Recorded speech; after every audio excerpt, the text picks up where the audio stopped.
Welcome to the Wondrous Atlas of Creation's Destiny. This is the comprehensive guide podcast to all places and plots exalted. I'm your host, Aramithius. And I'm your co-host, Raelz.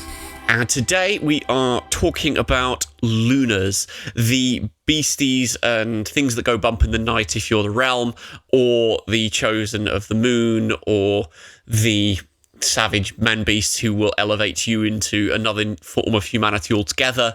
Many sobriquets, which I think is sort of appropriate, given that they are also shapeshifters, tricksters, and whatever other labels you want to slap on from that sort of corner of mythology. Fun time with all the shape-shifting furries. Well, something like that. Lunars are chosen of Luna, the moon goddess and goddess of lots of things, as most of the Incarnae are. One of the nicknames that they give her definitely a lot in 2nd edition is they refer to her as the Fickle Lady, and that is probably one of the best ways of describing her domain as much as it is describing her, because she kind of does a bit of everything. She's a trickster goddess, she's a goddess of not nature per se, but wild with an eye. She's a goddess of fertility sometimes she's of travel, and she's also of pretty much all the gods. In 2nd edition, at least, she's the closest to the wild with a Y. Yes, that's kind of one thing that we'll touch on a bit later, but Luna is one of those gods that represents sort of change and chaos and unpredictability. That's kind of the central thing about her as far as general thematics are concerned. It also means that she has the ability to appear as a lot of different things. Shape changing is absolutely in her wheelhouse, as and when she's deigning to involve herself with creation. And frankly, I think at this point is the area where we do have to open the biggest kettle of worms where we're dealing with Lunars, because one of the other things that Luna is frequently given as a goddess of is quoth 2nd edition, and even to some degree 3rd uses similar termings, that she is patron goddess of many savage cultures and barbarian groups. Yeah, we are using a high amount of inverted commas there. 3rd edition has kind of turned against this in a fair bit, because as much as 1st edition was essentially that the Lunars were involved with barbarian tribes, and now you need to think about things like taboos, like stepping on people's shadows, and a whole host of very stereotypical stuff about people who live in jungles and are cannibals and all this, that, and the other. 2nd plays it a bit more straight, of just, it's the geographic threshold, which the realm sees as the backwaters, because it's not the realm. Though, the fact that Lunars can just turn into a bear and eat you lends a certain proclivity to violence amongst the... We'll get to it later. 2nd edition basically has the Lunars run a conspiracy of loads of tribes. Yes, there was the kind of tribal confederation thing was quite a vibe in 2nd edition, but 3rd doesn't really have that, and 3rd explicitly has a sidebar. It's saying barbarians is just the word that certain groups of people use for terms that mean not us, and then attach bad pejorative things to that sort of phrasing. And so while Lunars do buy into quite a lot of the kind of tribal jungle-dwelling archetypes of vast amounts of fiction, we'll try our best to avoid those sorts of terms. Can't guarantee absolute success, because it's an annoyingly good shorthand for some of the things that are trying to be portrayed here. And equally, the canon itself is littered with it. Like, even 3rd, which tries to walk away, does also have to just fall back on it at several occasions. Although, hilariously, 3rd's solution to let's try and tone down the barbarian angle is just by making the Lunars breed more, which is a whole nother problem. Yeah. Okay, so with that said, and caveats out the way, I think we should probably get to the Lunar Exalted themselves. Yes. And what sort of themes they work with. You've already got a sort of a taster here for what sort of things that they are most likely to come across. But Lunars are a bit more, where say Solars are very much governance by a righteous ruler and everything that that means, kind of shining glory and so on. Lunars are a bit more laid back. While Solars may be your god kings, Lunars can absolutely be your gods. Kings isn't really a thing. Chieftains and people who lead confederations, and there's generally a bit more of a vibe of ruling by consent rather than by decree in how the Lunars seem to operate. They're a step down in power, or a step down from how in your face their rulership is. So that sort of lends you to a whole bunch of different themes of negotiation and being a part of society rather than rising above it. There's also bits about the Lunar Exaltation that means that, well, we've already said they're shapeshifters, but various other things that means that Lunars are a lot more monstrous. Yes. The shapeshifting, as we sort of mentioned, that will be a big draw in most people for deciding I want to play a Lunar, because shapeshifting is cool, and it's their most visible, for use of a better term, gimmick power. Because other than the Solars, every Exalt Splat does have a gimmick that is what you, as a storyteller introducing a new person to it, can just say, in a nutshell, these are the ones who do this. Solars, they don't really have that because they're the default, but the Lunars, they're the ones who shapeshift. And so that will factor in. There are ways to play Lunars that don't focus on shapeshifting, but you're kind of nobbling yourself. Yes, because there's an awful lot of their charm sets that revolve around ways to shapeshift and things that are enhanced by shapeshifting and so on. On the final kind of thematic point, guerrilla warfare and asymmetric warfare and the long fight are things that kind of key in. So, as we'll see when we get to their history, they are pitched against the realm quite aggressively in how they're put across. And so if you want to run games that are about people running hit and run, playing the underdog, playing sabotage roles, agents provocateur, that sort of stuff, that's all very much in the Lunars' wheelhouse as well. Yeah, and equally, they're very much against the realm. The other sort of thing with them that does come up a lot is their relation to humans as compared to Solars. Like, as we've already sort of mentioned, they tend to, I think adopt is the best word we should use, tribes. Sometimes they're born into them. Like, Luna will get to how the Lunar Exaltation happens, because Lunars suffer a lot from changing massively between editions. But sometimes they're born into them, sometimes a Lunar will just turn up to a tribe and decide, okay, I'm going to help you now.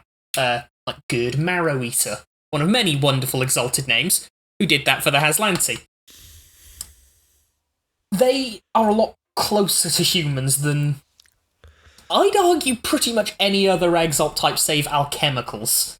Because Dragonbloods always put themselves distinctly above it. Solars are God Kings by nature. I would potentially argue that, well, I think it depends on the Dragon-Blooded. Certainly the Realm. The Realm focuses a lot on hierarchy, whereas Lunars are always of the people in a way that Realm Dragon-Blooded are not. Yeah. Because the Realm deals with a lot of themes about, without going into bits about what the Realm is, the Realm in short is creation's largest empire that has a very, very hierarchical structure, slaves, tribute from the colonies, so to speak, in the threshold, or satrapies is the term that gets used. And there's a lot of ways that the Dragon-Blooded and the ruling class of the realm distance themselves from the people that they rule. The Lunars categorically do not have that. Yeah. It's basically the shorthand of me saying, you making a Lunar character, if you're writing backstory, you can actually have your human friends, and they're probably still hanging around with you. Depending on how old your Lunar is, but yes. Yeah. Well, if you're a very old Lunar, you've just got new human friends. I can only really think of one or two major Lunars who make a habit of being alone. Yes, that's true. And one of them's a fish. Yeah. We'll get to that. I think we should probably get to talking about the nature of Lunars. Now that we've kind of talked around the kind of the general thematics, if we go into the bits and pieces of the Lunar Exaltation, we've said already that they're the chosen of Luna. In contrast to the Unconquered Sun, who is removed from most of his exaltations, apart from Zeniths to a degree, Luna personally attends every single exaltation of one of her chosen. Third at least presents this as quite a religious experience sort of thing, that Luna will take the form of someone or something that will eventually mean something to the future Exalt and kind of guide them through the process almost. If I recall correctly, the line is something like, Luna appears as what they need most at that time. Because they get the lovely little analogy of, if she exalts a child who's had their parents killed by the realm, which is something that Luna 100% would do. She appears as a lovely maternal sort of figure, whereas if she's coming to someone who's just angry, she'll appear as... I say big scary dude. There have been times she's appeared as just a crocodile, and she will just fight you, so you can get your rage out and get your superpowers. One of the memes that I've seen somewhere floating around is that Luna is the goddess with the amazing superpowers to shapeshift into everything but a straight guy. Yes. Pretty much tracks. Yeah, that's absolute meme fodder, but that's very true. That's another thing about, in kind of broader thematics, just before we get too far away from that. There's a lot of things about shape-shifting and consequently a lot about identity that goes into Lunars. And so they're very, very keen to emphasize points where alternative identities and everything that means can be explored, including various transgender identities and so on. That is the key thing. Luna doesn't just give you shape-shifting. The Lunar Exaltation is inherently mutagenic. It can change, I should rather say, your, for use of a better term, baseline human form as well. How it does this changes from Luna to Luna, but 3rd edition outright does sort of say that if you are a person who is transgender, Luna comes down, zaps you with the moon juice, and bam, you are now your gender in terms of biology as well as in terms of identity. Yeah, I'm not sure quite how strongly that's come across in previous editions. I didn't really notice it quite so much. 2nd played along a different line with it. 2nd played along the line of she basically lets you self-actualize, because 2nd really played in the thing of, say, if it was someone who had dreams of being a warrior or whatever, but was kept in school or for marriage fodder in the realm or what have you, then Luna comes down, zaps them with the moon juice, and they become a hulking Adonis. And it's that sort of thing. Of the Incarnate, I'm going to say it outright, of the Incarnate, Luna's the only one that you can maybe consider nice. Not good, she does some horrible things, but she's the only one that's nice. Yeah, she's the only one that I can really kind of see as having friends.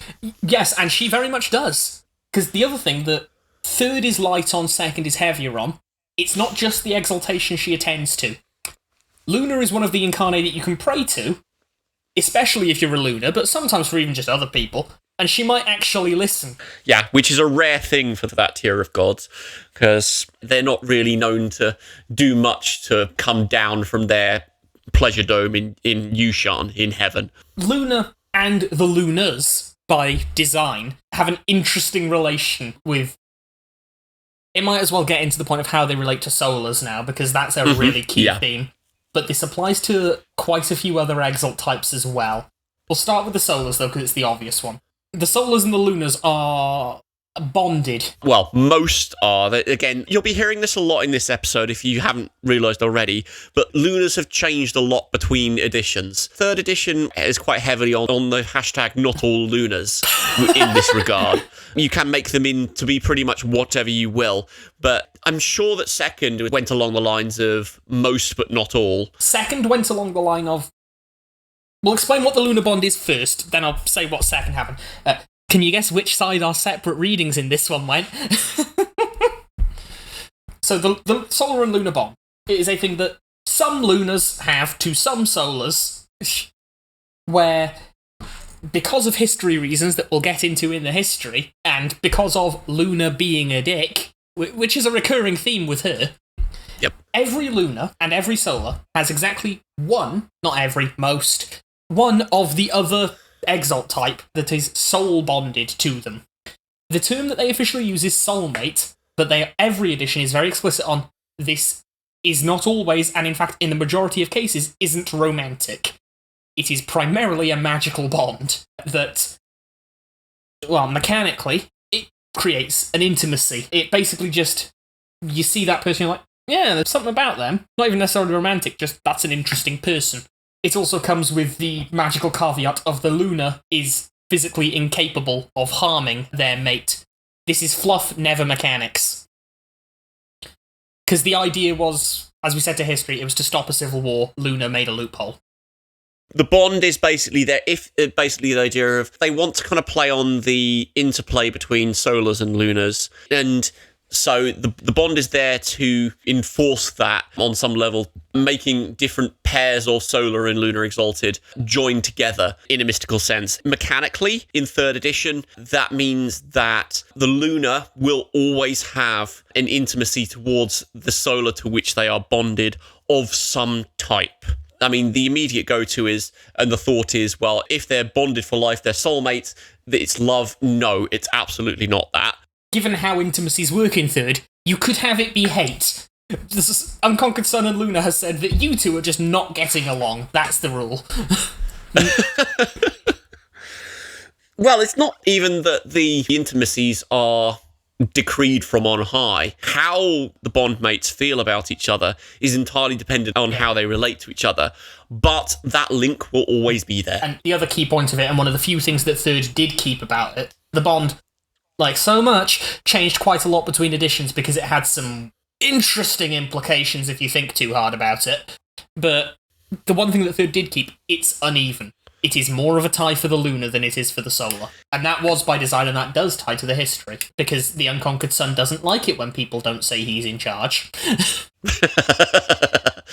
Yeah, that's not something I would recommend emphasizing too much, but if you want to start exploring power dynamics, then absolutely go for it. I was going to say, the way that I can think of, and it will be on the other side of the storyteller screen, there is one situation where I would heartily recommend it actually becomes a factor. Absolutely. And on the mechanical side, there are certain charms that key off the bond. Most of these are lunar charms, but there is the occasional solar one in there as well.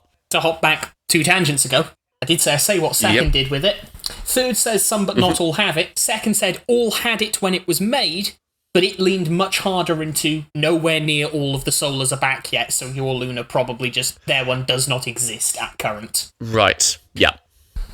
Which is, I'll argue that's a nicer way, given how the history says it's supposed to work. Yeah, and I can't remember how it was done in 1st, but it wouldn't surprise me if it was closer to the 3rd I wouldn't know if 1st even had it, because 1st played... Do we do Edition Wars now? This is the problem of, we're going to keep referencing it, so I kind of feel we have to. Yeah, absolutely. Let's go through that, insofar as we need to. Yeah. So, Exalted has 3 editions, and just to open up in the nicest possible way, mechanically, all of them are bad. They've all been fairly substantial overhauls of the other, both in terms of mechanics and in flavour in certain directions. And every time it's needed. Because I don't know enough about 1st's mechanics to criticise it, but if 2nd was how they fixed it, it must have been bad. Yeah, in terms of the thematics, which is a bit more what we're focusing on here. 1st edition was when they had the idea that Exalted was the pre-reality to the world of darkness, and so the overarching thing was that the world is failing and fading, and so rage against the dying of the light. And moreover, the hilarious implication, which storytellers, I heartily recommend all of you take on this insane theory, that creation will eventually turn into modern-day Earth. To go on to a tangent of a tangent of a tangent, you can fix that. Okay, before we lose everyone in the weeds... Back to the point, Edition Wars, tone. Yeah. 1st edition, Rage Against the Dying of the Light. 2nd edition, concentrated 90s edge. Well, I think that was as much the marketing as it was the game, because I do remember hearing a story somewhere that when they sold copies of 2nd edition, when they launched it, they had kind of little pop-up booths across the states. They were actively giving people graduation certificates, saying, well done, you've now gone on to playing an adult role-playing game now. Oh, God. Yeah. By and large, the blanket thing, if someone says there's a problematic or otherwise kind of, what the hell were you thinking, aspect of Exalted lore, you can put good money on it came from 2nd.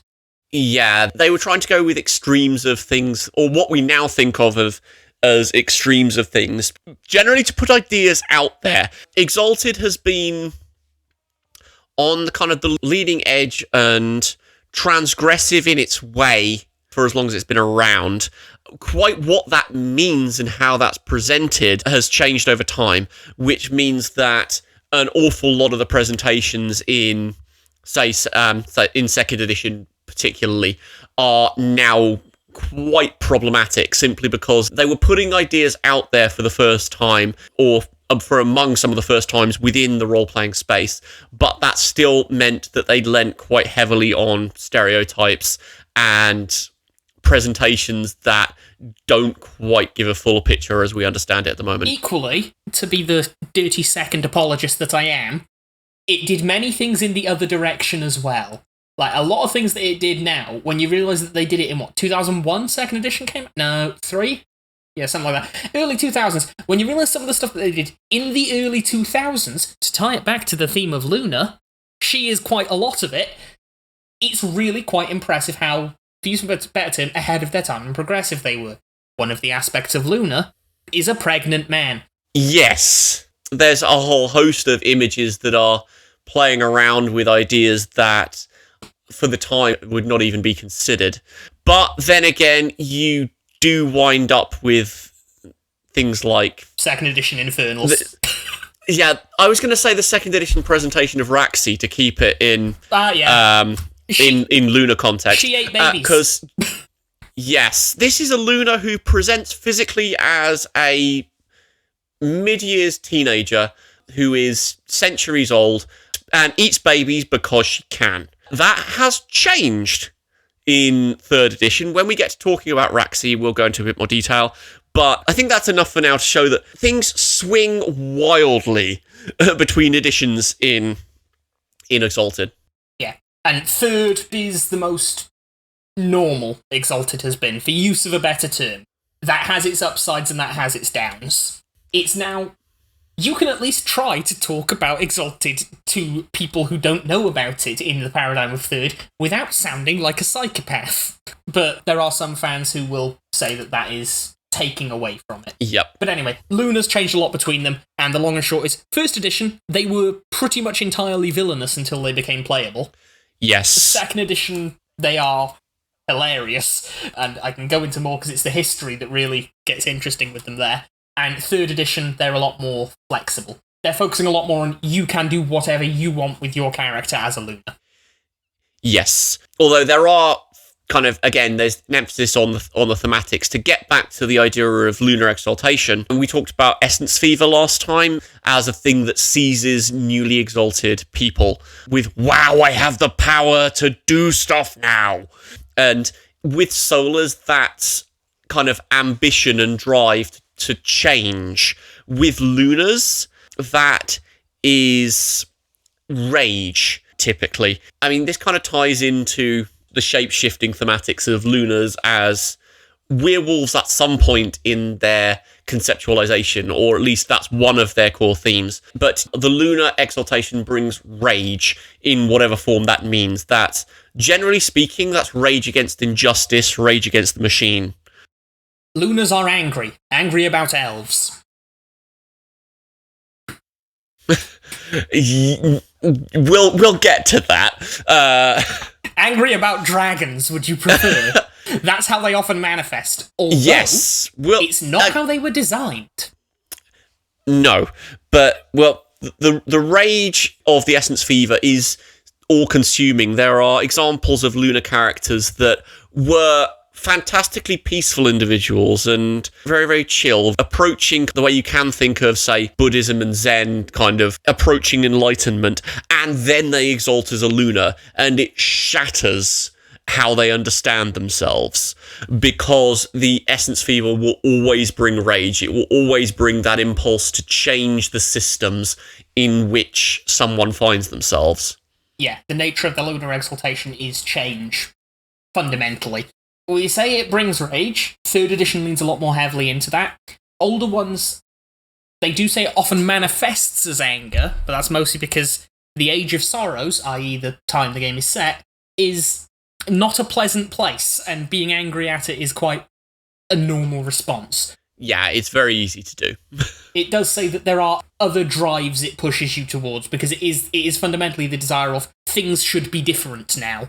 Whether that manifests as anger, or whether that manifests as, in some cases, like one of the best ways for making a Lunar Sorcerer or Necromancer is basically having this drive as curiosity of things should be different, but how? That's how you can make quite a cerebral Lunar. Yes. With that, I think we do have to get to attributes versus abilities, because they actually reflect this mechanically. Well, I'm going to say that we haven't talked about spirit shapes yet before we bring you onto that. Oh, we haven't, right. This is another thing that they've taken a term that some people may have baggage for, because it is also used in actual cultures. But in brief, you have an animal that, well, you, the player, design and say, this is the one that I want my guy to be the best at shapeshifting into, that is resonant to your character. That can be culturally, that can be personally, that can even be, at least in second again, Luna decided you're turning into that, you have to figure out what that means. Yes, it all depends on what you want the narrative for your character to be, I think. Because if you want it to be a journey of self-discovery, then absolutely you can have that. Why on earth is my spirit shape a cup? And then you can work out why and kind of plan out how your journey of thinking, why this shape, what does that mean for your character? Equally, on the other side of it, it plays into certain mechanical things that they have with them, certain charms. So you can also think, well, what's the expression of my character as they are or as I want to play them, sort of thing. So you want to play an intelligent hunter. A wolf is probably the example or go-to example of that sort of a predator and that sort of thing. Yeah, and a Luna has at least 3 shapes. They have their spirit shape, which is that animal we just discussed. They have the human one, which is you as a person. And then the war form. The war form being a hybrid of the two, almost. Angry fursona. Yes. It tends to look like a were thing. Your spirit shape being a wolf means that you will be on all fours with a snout and a tail and all that. Whereas if your war form is a wolf, it's more likely to be on 2 legs, jacked like a space marine, ripping doors open. All of these things don't necessarily have to be animals that, to use a better term, actually exist. Creation's got a lot of biodiversity. Yes. And one other thing to say as well that we've kind of touched on, but it also changes their pre-existing mortal form when you exalt. You become the idea of what you should be. I don't know whether that means you ever wind up with a Luna with something we would consider a disability or not, but... This probably comes down to player choice again. Yeah, absolutely. And it's why, again, I quite like how second did it versus third, because third's a lot more explicit with, yes, look, it can do this for your identity, and like, whereas second just went with a straight, you self-actualize. Whatever you see yourself as, regardless of how you've ended up, that's what you get. So if you happen to see yourself as, like they said, a disability being a fundamental part of your identity, yeah, okay, that stays when you get the moon juice. Whereas if to that character it was something that they would either rather not have or that they just don't see as completely essential to them, well, okay, moon juice, now you're back. And it can also produce whatever variety. If you want to play a particular non-binary character in whatever form that may take, that will also result in, as part of the transformation, into your... I want to say, I keep on wanting to say idealized mortal form, but I'm not sure it's... Is it quite that? It's actualized more than anything, at least from second again. It's more... Because I know third implies a lot more control on the individual's part over how it turns out, whereas second is just like, no, it happens, and oh yes, this, like, oh yes, this is right, but you didn't have a moment of deciding how that goes. Yeah, I'm just trying to work out whether we get a couch potato who suddenly becomes someone who is just a chiseled Adonis. Depends on how they saw themselves, one would imagine. I suppose. Although equally, the way Exalted works, could still look like a couch potato and just now be able to chuck mountains. That's true. Because that is an archetype that everything Exalted draws from loves. Yes. Yes, that absolutely makes sense. Lunar exaltations, like solar exaltations, reincarnate. This particularly comes into play with the regards to the solar and lunar bond, because that bond persists across exaltations. Yeah. But you will also have the same things of potentially getting memories, flashbacks, dreams from previous incarnations, and that sort of thing. One can argue, given that spoilers, Lunars have a social structure, that it's more likely that you'll be able to figure out what you did before. Yes. There was actually one of the example signature characters in the 3rd edition core. I don't know if she persists in other ones, but it's she who remembers. Signatures are different every edition. It's not a signature. It's just a character. But she who remembers is the sobriquet, and she was basically gets taken over by the personality and memories of the previous exaltation, who was a first age scholar and archivist and record keeper, and she's constantly remembering. Was this remembering. the one who was also a sorcerer? Because didn't they imply that it was magically done? Yeah. Yes, now I remember that one. Because that's one of the rare cases of third doing something that's really ethically dubious. Yes, because I can't remember whether it's something that's necessarily done to her, but that character gives huge questions about the identity of the character, as to how far is she now the person that she was versus the person that the spark carries versus something else altogether, and how does that work? And it's worse for Lunars than it is for Solars, because Lunars can shapeshift. Yes, you will wind up with a looser sense of self as a Lunar over time. Several of the older characters will spend time in a variety of different shapes and not necessarily be attached to any particular one. It doesn't actually lean too heavily into the idea of a beast you are, so a beast you become sort of thing. I mean, Leviathan spending centuries as a whale, as it was implied. It's not that he's become a whale in how he thinks, but... No, he's still a cantankerous old man. Yes. He just happens to also be a fish. Yeah, there's not a whole lot of now you think like your shape, because that is one archetype that comes up in other types of fantasy. Werewolf, the thing that they were taken from, parallel to something in that area. If it existed in 1st edition, it was supposed to be parallel to something in the World of Darkness. And Lunars and werewolves. Yeah, there isn't any of that sort of mind alteration as part of the Lunar process. Mostly. In 3rd. Kind of mind-bending. Bestial urges, but then... It's not related to you spend a long time as a deer, you'll start thinking like a deer. No, it's more to do with the shapeshifting itself. We'll get to chimeras at some point. They only existed in, 2nd edition, as far as I can tell. But they were a cool idea, but they just decided to forget it. Anyway, past the exaltation, the archetypes that you sort of go for. We've talked a lot about the shape-shifting. We have somewhat avoided mentioning the most unique thing about how the Lunars do shape-shifting, because it's not your classic Envy from Full Metal Alchemist, look at a person and go, I want to look like that. Whoop. There's a procedure to follow here, for people and for animals, as far as I understand, because it's not aesthetic, it is individualised. You don't take the shape of cow, you take the shape of a cow. And you don't take the shape of person, you take the shape of Dave. And it's the heart's blood ritual.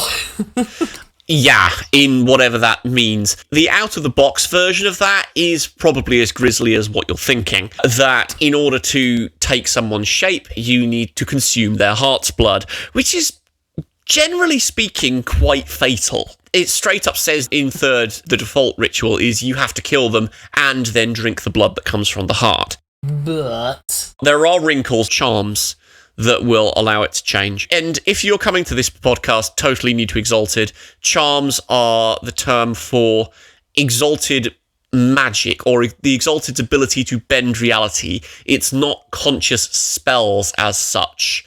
Disciplines, if you know Vampire. Yes.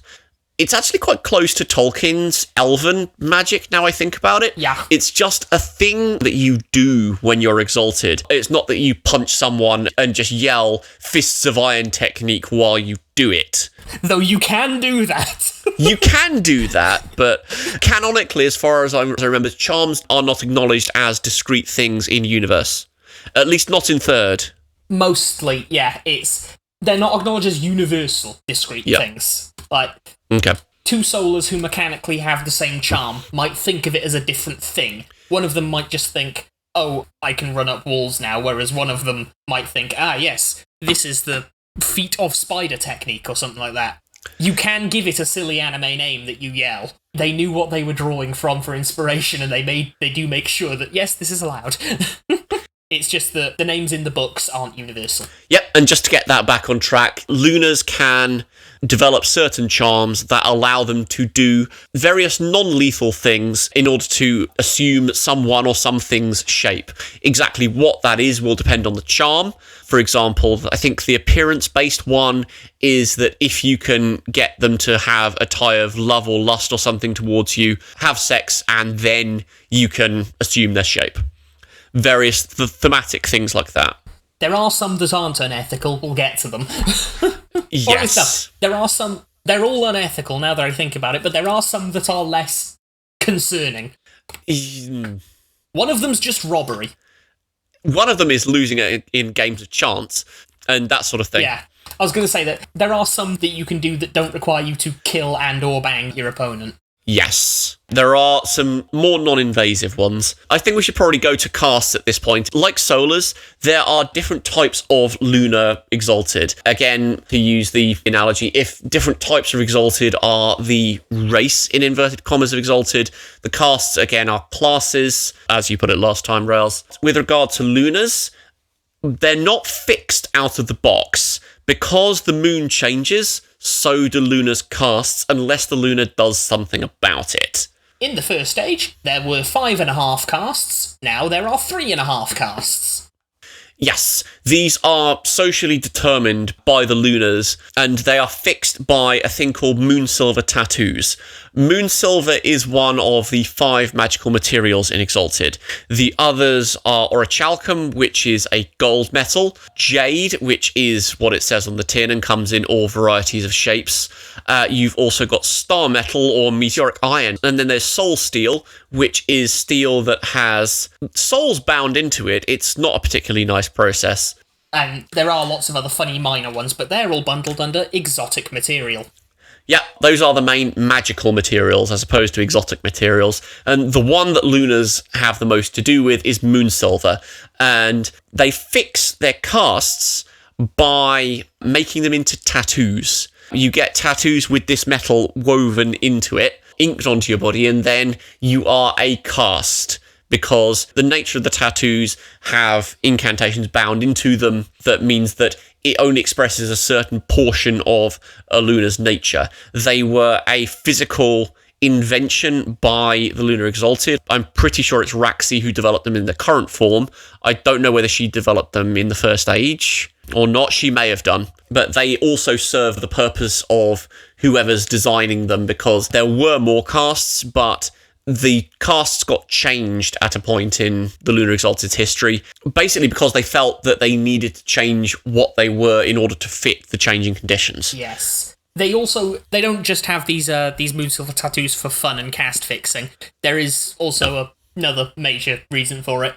Moonsilver, all of the different magical materials have specific attributes in a weird sort of metaphysics system that lets you do funny magical engineering.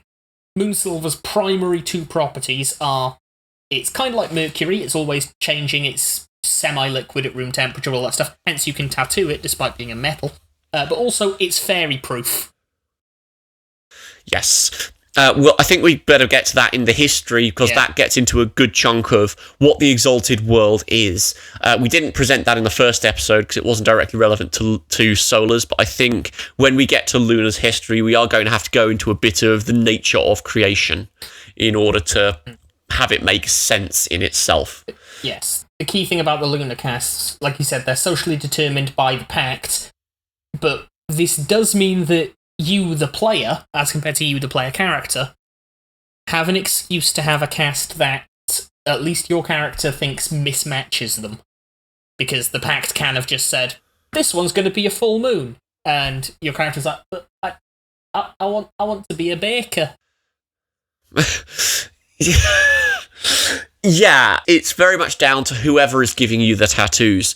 I don't know whether we've got any examples of anyone giving their tattoos maliciously, but I certainly think it would be an interesting dynamic to play out. Second phrases that, well, second says that one theory by the Castless, we'll say what they are in a second, but is that the cast fixing as a whole is a malicious imposition. So it's not an unfloated idea. Fair enough. And as to what the casts actually are, as we said, there were more, but in the Age of Sorrows, we have the full moons, the changing moons, and the no moons, as well as the ones who don't have tattoos and are therefore castless. The full moons are the warriors, for want of a better term. It does say in the books that basically every lunar is expected to be a warrior in some way, shape, or form, but the full moons are your exemplars of that. They are your physical ones. They are the masters of the physical form. I would say the solar casts, you actually do have to go into the archetypes more deeply. The lunar ones, because the archetypes are so fluid between the casts, I do think the way to best describe them is, frankly, what they are reflecting mechanically, which is the division of attributes. Because your full moons are exalted attributes, for those of you that don't look at the rule books because they're the size of your average family car. The attributes in exalted, there's 9 of them. They come in 3 columns. Physical, stuff what you do with your body. Mental, stuff what you do with your thinking. And social, stuff what you do with your talking and looking. And that's what the 3 main lunar casts are in the broadest sense. So your full moons, anyone who is physical. Yep. That can be these are warriors, athletes, all these things. It can be martial artists, though I don't know how many lunar martial artists we have canonically. There must be some, because there are specific lunar martial arts, but... Yes, absolutely. There's distinct styles, so they do exist, and they do exist in fair enough numbers to at least propagate their martial arts. It's the problem with the idea of the trained martial artist with the discipline and the calm, and that doesn't really feel very lunar. It depends. There are examples of quite a few characters that basically exalt, rage out, and then spend years getting that back. You look at quite a few of the lunar locations and so on, and quite a few of them are very focused around sort of temples, monasteries, and that sort of thing. I picked up that vibe quite a bit from the 3rd edition Lunar book. Yeah. That there is a strain of kind of striving for the monastic and peace in a way that other types of exalted don't really need to. Yeah. Then we have the changing moons, who are the social ones. Depending on whether you're asking the Lunars or you're asking the realm, the Lunars will say that they are leaders and diplomats and speakers and weavers of words and all of these other fun things. The realm says that they're tricksters that come up to you, lie, and swindle you out of everything you've ever owned. Yep. And both of these are 100% true. Yes, that's the fun thing. You will have examples of both. And the final cast is the No Moons, which are the law keepers of the Lunars, but again, going with the kind of less conventional, less institutional ideas, if you think of the No Moons as compared to solar twilights are scholars and wizards and that sort of thing. No Moons are witches, shamans, and storytellers, in the sense of keepers of a tradition. The best way for no moons, frankly, in 3rd edition, all of the signatures in the 3rd edition Lunar book have a nice little quote on the page with their lovely artwork on them, and the one for the no moon was just excellent. The signature no moon is a squid man, or crawfish, shrimp man, some sort of weird thing that lives in water man, and it just has the wonderful little line of, it says here that no one living on creation knows the name of this demon. How rude, they seem to have forgotten about me. And it is that thing, you can be a crazy cackling magic person, you're less likely to be. You're more likely to be in the background, just knowing things. And then you have the castless, who are the ones who have not been assigned tattoos or have chosen not to take tattoos, and so their abilities change from time to time. Mechanically speaking, the full moon's Anarama effects are, generally speaking, combat related. You can add various dice to feats of strength and that sort of thing. You can also resist being intimidated and do some things to always be on your guard after an attack. It does some funky things with resetting to base initiative if you want it in system terms. They're all fairly related to being big and in your face in a way that full moons tend to be. Changing moons There are basically some things to make your words sound more appealing and that they must be listened to, while other things will boost your ability to resist other people trying to influence you. And you can also sometimes, or at least once per day, activate an ability that means that any negative feelings anyone has towards you don't count when trying to influence them in some way, shape, or form. Without going into the system, that's probably as simple as we can get those. The no moons, you can make yourself harder to detect. It's kind of a, not necessarily an always on, but an easily accessible stealth buff. This is a weird thing, because Twilight's had this as well, despite not being the stealth people. Yeah. Mind you, Lunars don't really have a stealth cast as such. No moons, of all of them, no moons map cleanly onto Twilight's more than anyone else. And yeah, that's true. It's just a nice little recurring theme that I think will be interesting to see as we go through the other ones of, do the designated nerd classes always have sneaky abilities now?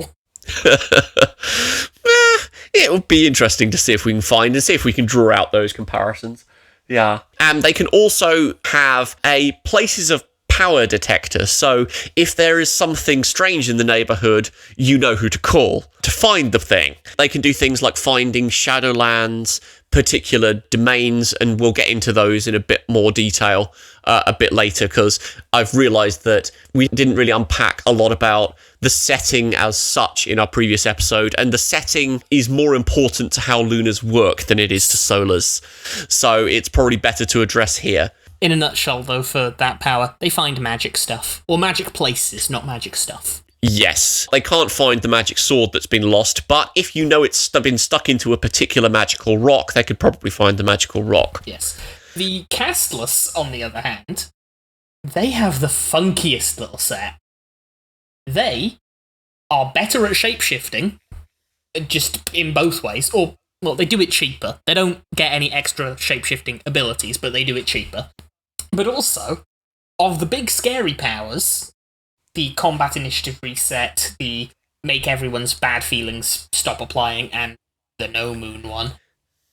Which we didn't actually get to. We didn't get to because I'm smart like that.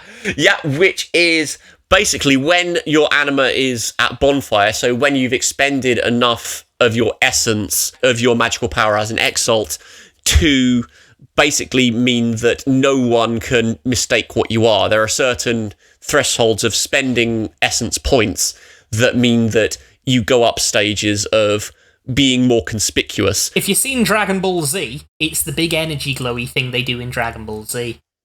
Yeah, fair enough.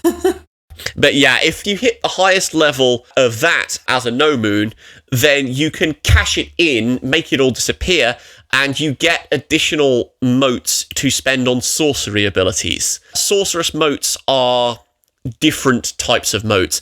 If you think about motes of essence, is you drawing on the power of yourself as an exalt and the essence that is near you. Sorceress motes is pulling in essence from the surrounding area. But this ability allows the no moons to cash in their anima, their huge, great pillar of light in the sky, I am an exalt showiness, to get extra sorceress motes for whatever they're doing sorcery-wise at that point in time. Yeah, sorceress motes are primarily a mechanical contrivance, but... Well, I don't know. The way I see it is that the exalt, when they're spending personal motes, it's when they're drawing on the essence that's inside them. And when it's peripheral, it's stuff that's near them and they can easily grab. And when you're dealing with sorceress motes, it's stuff that's a bit further afield than that, or harder to draw out of the environment. But that's my way of rationalising it. Yeah, I was going to say, I read it as a mechanical contrivance because essence is essence is essence, but you need there to be a parallel system because of how good magic is.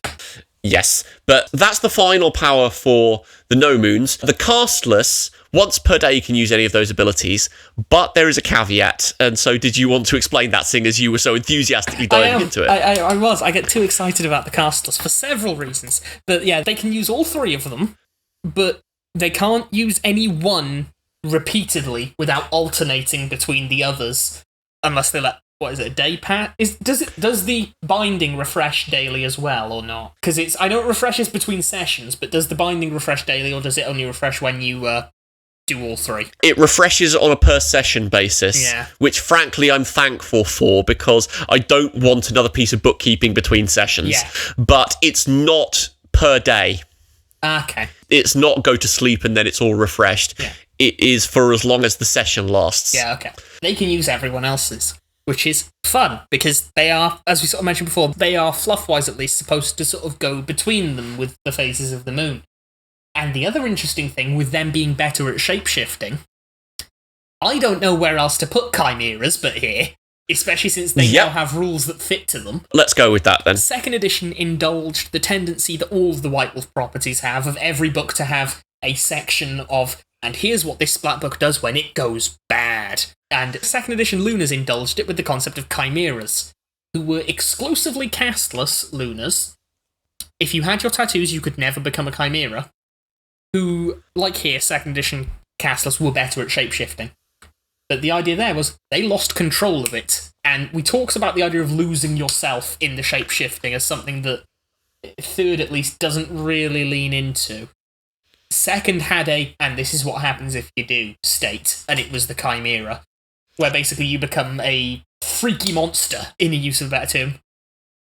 It was a bit more tied in with the second edition stories of the Lunars in the wild. Yes. It was the ones that spent too long in the wild and lost themselves as a result of that. It's not a case of you spend too long as a Lunar and you will eventually become a chimera because the beast will claim you or whatever. It's because the changing power of the wild, which we will get to when we get to the histories, will change you into something else. What I should say is it wasn't just wild exposure that did it, though. It was explicitly... It wasn't being a Lunar that did it, but it was constantly shape-shifting, because second edition castless were... This, you can just do it cheaper. There, they actually did it better. And it's the thing of, the more you indulge the... They do phrase it like an addiction sometimes, of shape-shifting, which they do say is... Well, I can imagine it would be a fun thing if you could do it, but the more you indulge it, the more you're at risk of, and they do phrase it as, forgetting you inside the change, which is the wild. But that's because, again, second phrased Lunar and the Lunars as having something of the wild about them on an inherent level.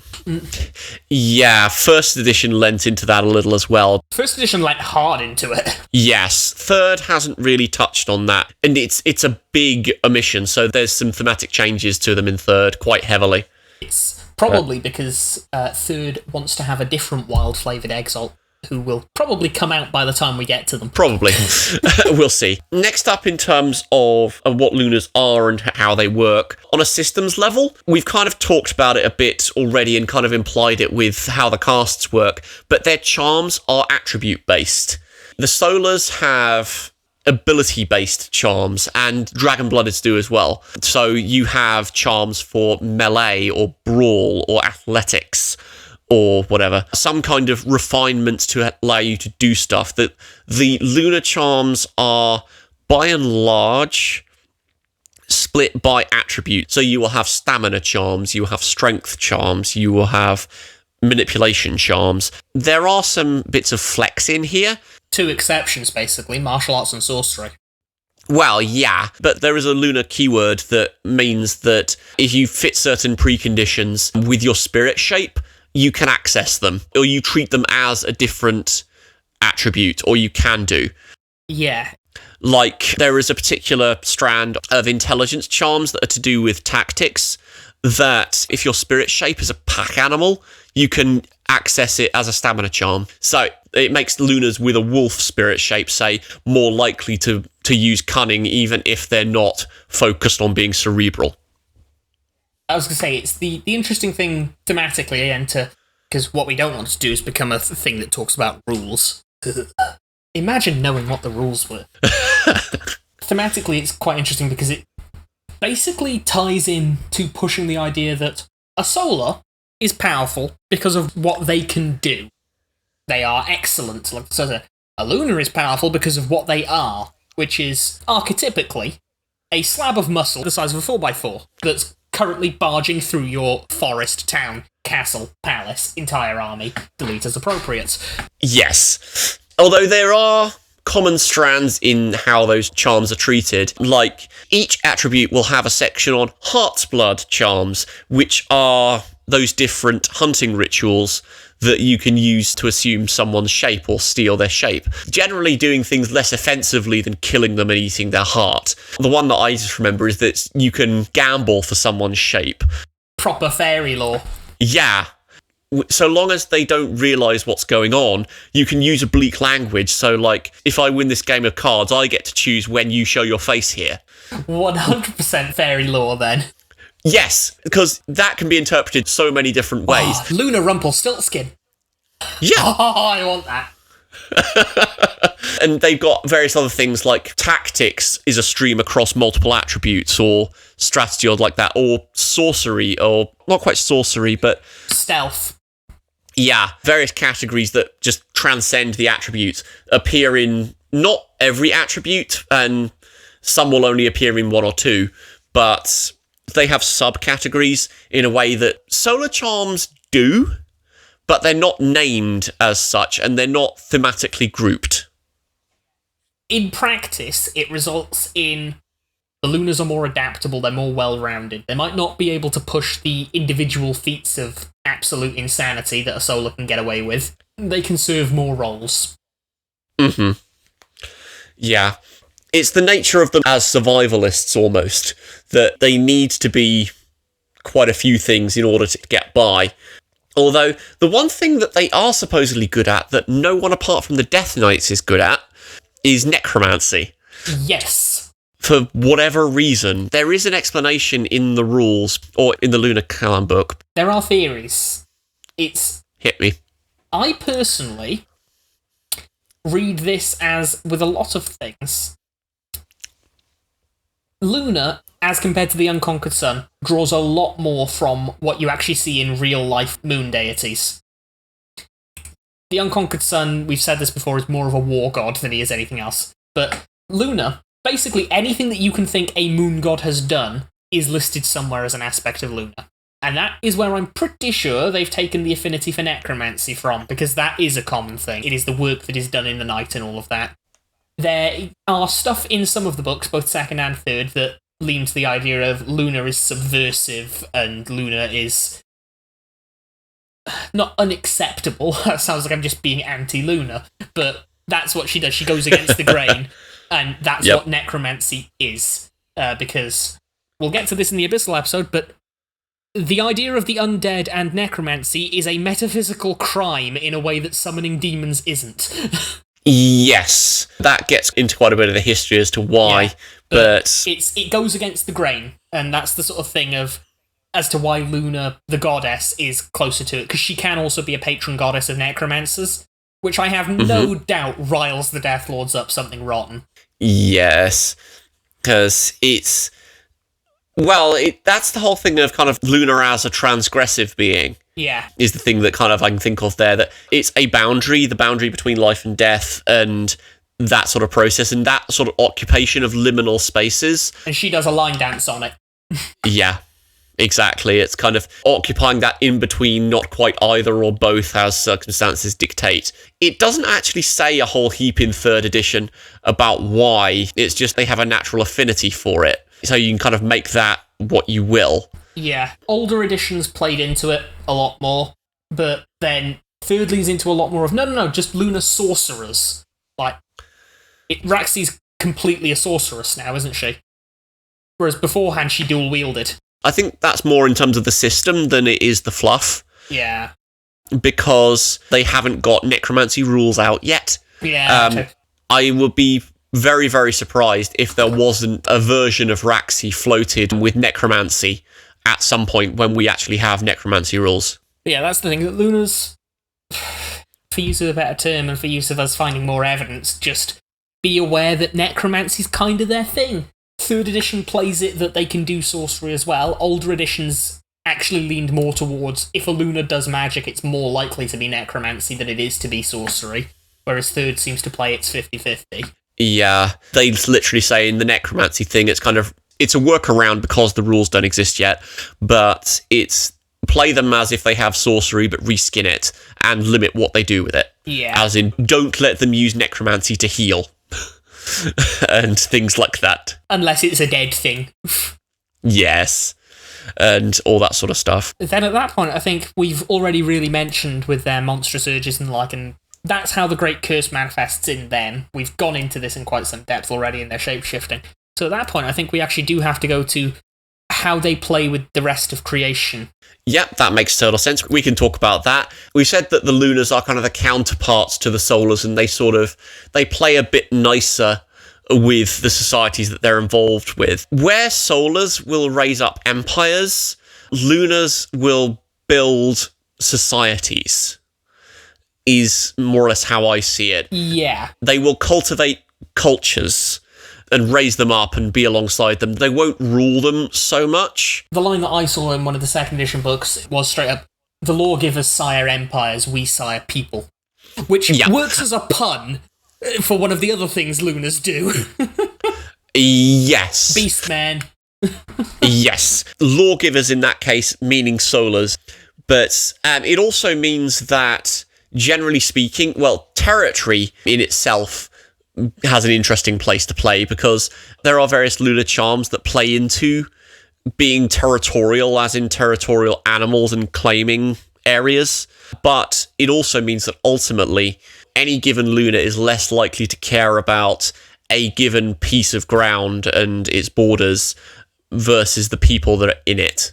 So there's that ambivalence with how they interact with territory and the like there. The way they play with territory, we'll get into it. In fact, no, we can get into it now since we're talking about territory. They do establish dominions, which is the term that they use in third and second, definitely, maybe first as well, for the use of a better term, the empires of the various Lunars. These empires may have hundreds or thousands of people in them, or these empires may have one person in a tower in them, but they are all established as the dominion of a certain Lunar. And they all have wonderful names, which is the Exalted standard. We can go through at least a few that 3rd edition mentions now, and I will start with the one that I'm most familiar with, the Nameless Lair of Mahasuchi, which is a wonderful stretch of jungle, perfect for holidaying if you don't mind the skulls. Mahasuchi, we'll get into him in a bit later. Suffice to say, he's a big, scary man, and I think I'd be confident in saying he's one of the most reviled, not reviled as in hated, but reviled as in feared Lunars. Full stop. Yes, he's been a feature of the military landscape against the realm for a very long time, predating the realm. He's old. He's also one of the ones that has been historically more likely to directly oppose the realm with military force. Yes. Is one of the things. He has a bit of jungle just south of the Scavenger Lands, maybe in the Scavenger Lands, depending on how you define the Scavenger Lands. We'll get to them later. But he has a bit of jungle just south of there, and his dominion, unlike quite a lot of others, has a clear border. It's made of skulls. You are walking in the jungle one day, and then you see a border of skulls as far as you can see. And if you put 1 foot over that line, and you're on a hit list, son. Because nowadays, he doesn't really go out that much. He sits in his little kingdom with his city. He's got a city deep in there that's a sort of old ruined jungle temple thing that's full of beastmen that are supposedly living a really quite prosperous and wealthy life in there. Because we'll get to him later. But it's basically dangerous jungle with a wonderful city in the middle of it. Well, the ruins of a wondrous city, which is, it's again, still being lived in and it's being thematic. prosperous, so I would imagine it's... They might be living in the ruins, but they're basically living it like it's a city. Yes. There is the Thousand Fangs Army Total Control Zone, which just... The most exalted name. The name is just... It demands being written in all caps. Yeah. That's the domain of Raxi, the aforementioned sexy 16-year-old baby eater. We'll unpack how that has... Yeah, we'll deal with that now, but just be aware that there's a heck of a lot there. But the total control zone itself is based around the ruins of a First Age city that Xi basically took over immediately following the Great Contagion, which, again, the history, we will get to that, and had a squabble with Maha Suchi about how to proceed. They took the place together, and now it's her place, and is, again, a very, very prosperous trading region it implies an awful lot of things like social welfare programs and the like as well. But again, it's a place where you do not go unless you are a guest or unaffiliated to pretty much any government body. Yeah, a recurring thing you'll notice with the Dominions, and more broadly, Lunars in general, is that they tend, this isn't universal, this is more tendency, but they do tend to be written as closer to morally good if it weren't for all the ultra-violence. Whereas pretty much everything else in Exalted is ruthlessly pessimistic and cynical about people. And then there is the Empire of the Bear, which is basically crypto-Ottomans. Yeah.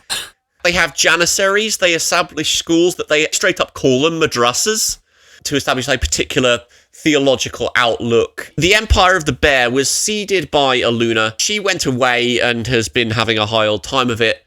Well, not exactly, but has been doing other things, and has basically come back, wants to start using her society that she planted as a tool against the realm, and left a holy book there with specific passages in that she could then come back as a prophet and leverage centuries later.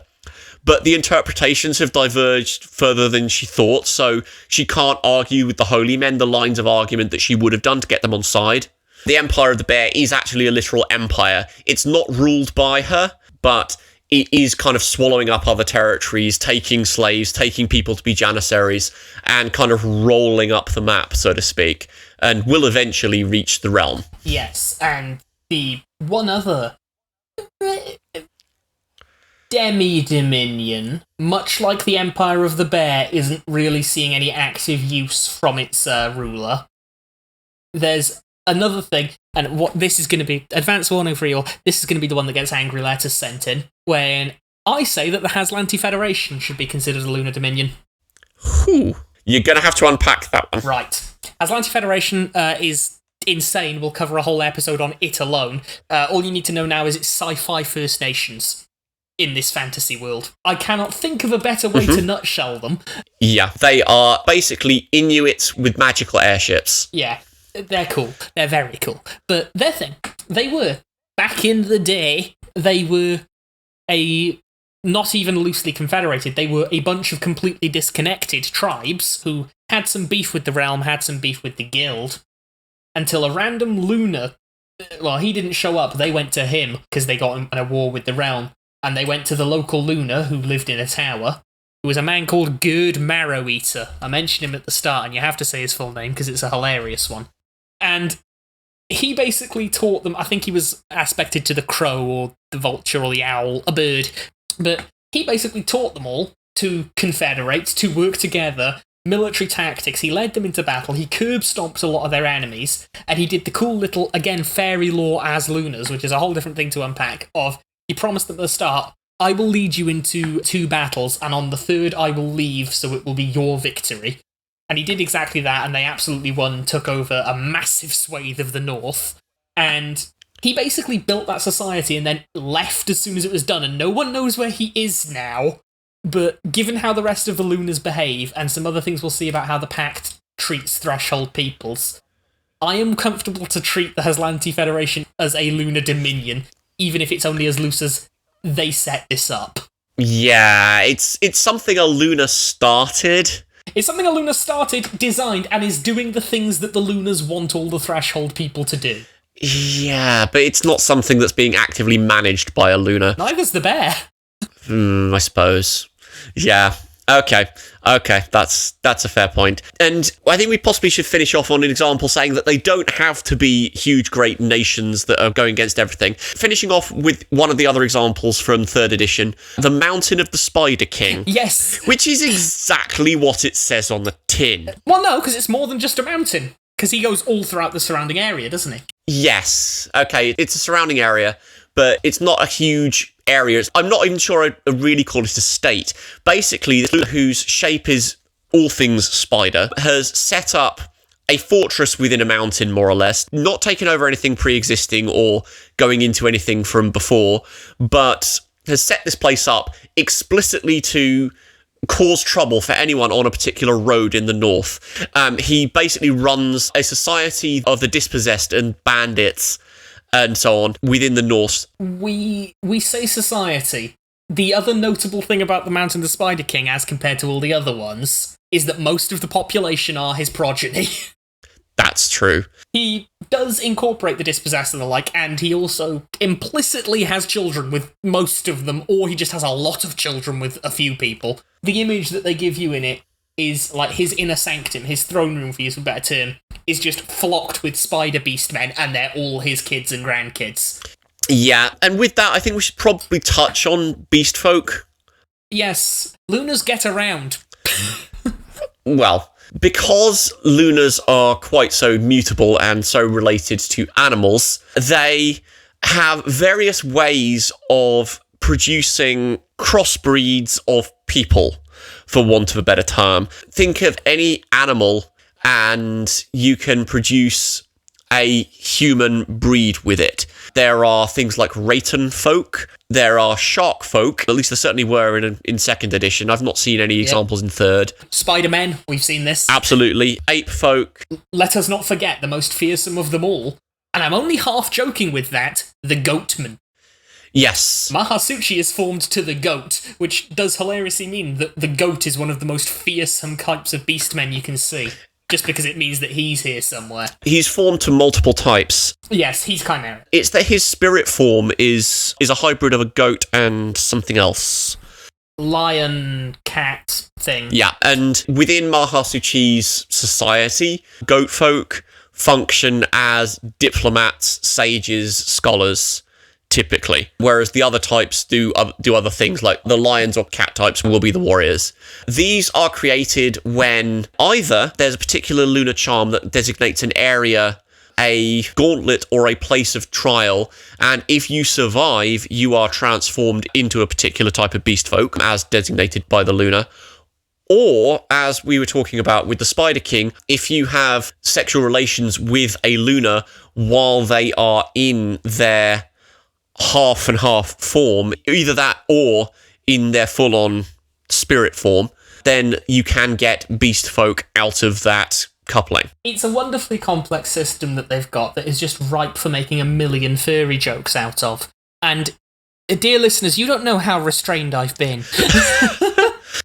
But yeah, it's true of a surprising amount of Lunars. Basically, every big-named Lunar has beastmen, and quite a lot of them. And the reason for that is because it's one way of ensuring that they're loyal, at least in my opinion. Because, generally speaking, unless you can make a society that respects beast folk for what they are and give them a place in society, which Lunars are very able to do, then they're going to be mistreated. So they have nowhere else to go quite often. It's not exactly slavery, but if you are a beast folk, then you will absolutely stand out wherever you go. I should say that beast folk can be created through other means, but most of the notable beast folk populations out there that aren't too far near the edges of creation are the result of lunar breeding programs in one way, shape, or form. Yes, it's... Like we said, they can occur naturally, but the assumption is if you see a beastman, there's a lunar somewhere near. Yep. But equally as well, there's an argument to be said that in quite a few cases it may not even be deliberate for the loyalty thing. It's just a matter of, as much as we're analysing them here, Lunars are people too. Yeah. And sometimes in your however many thousands of years, Lunars last a long time. Mm-hmm. We'll get into that. But you'll decide that you quite like this little human person. And they do have partners, lovers, even occasionally wed and settle down and all of that. And it just so happens that the children happen to have wings, or gills, or horns. And it's just an unfortunate necessity of how they work, because their very essence is mutagenic. I wasn't aware that it occurred only if they were in form. I thought it was just whatever form they were in, people, half and half, or full spirit.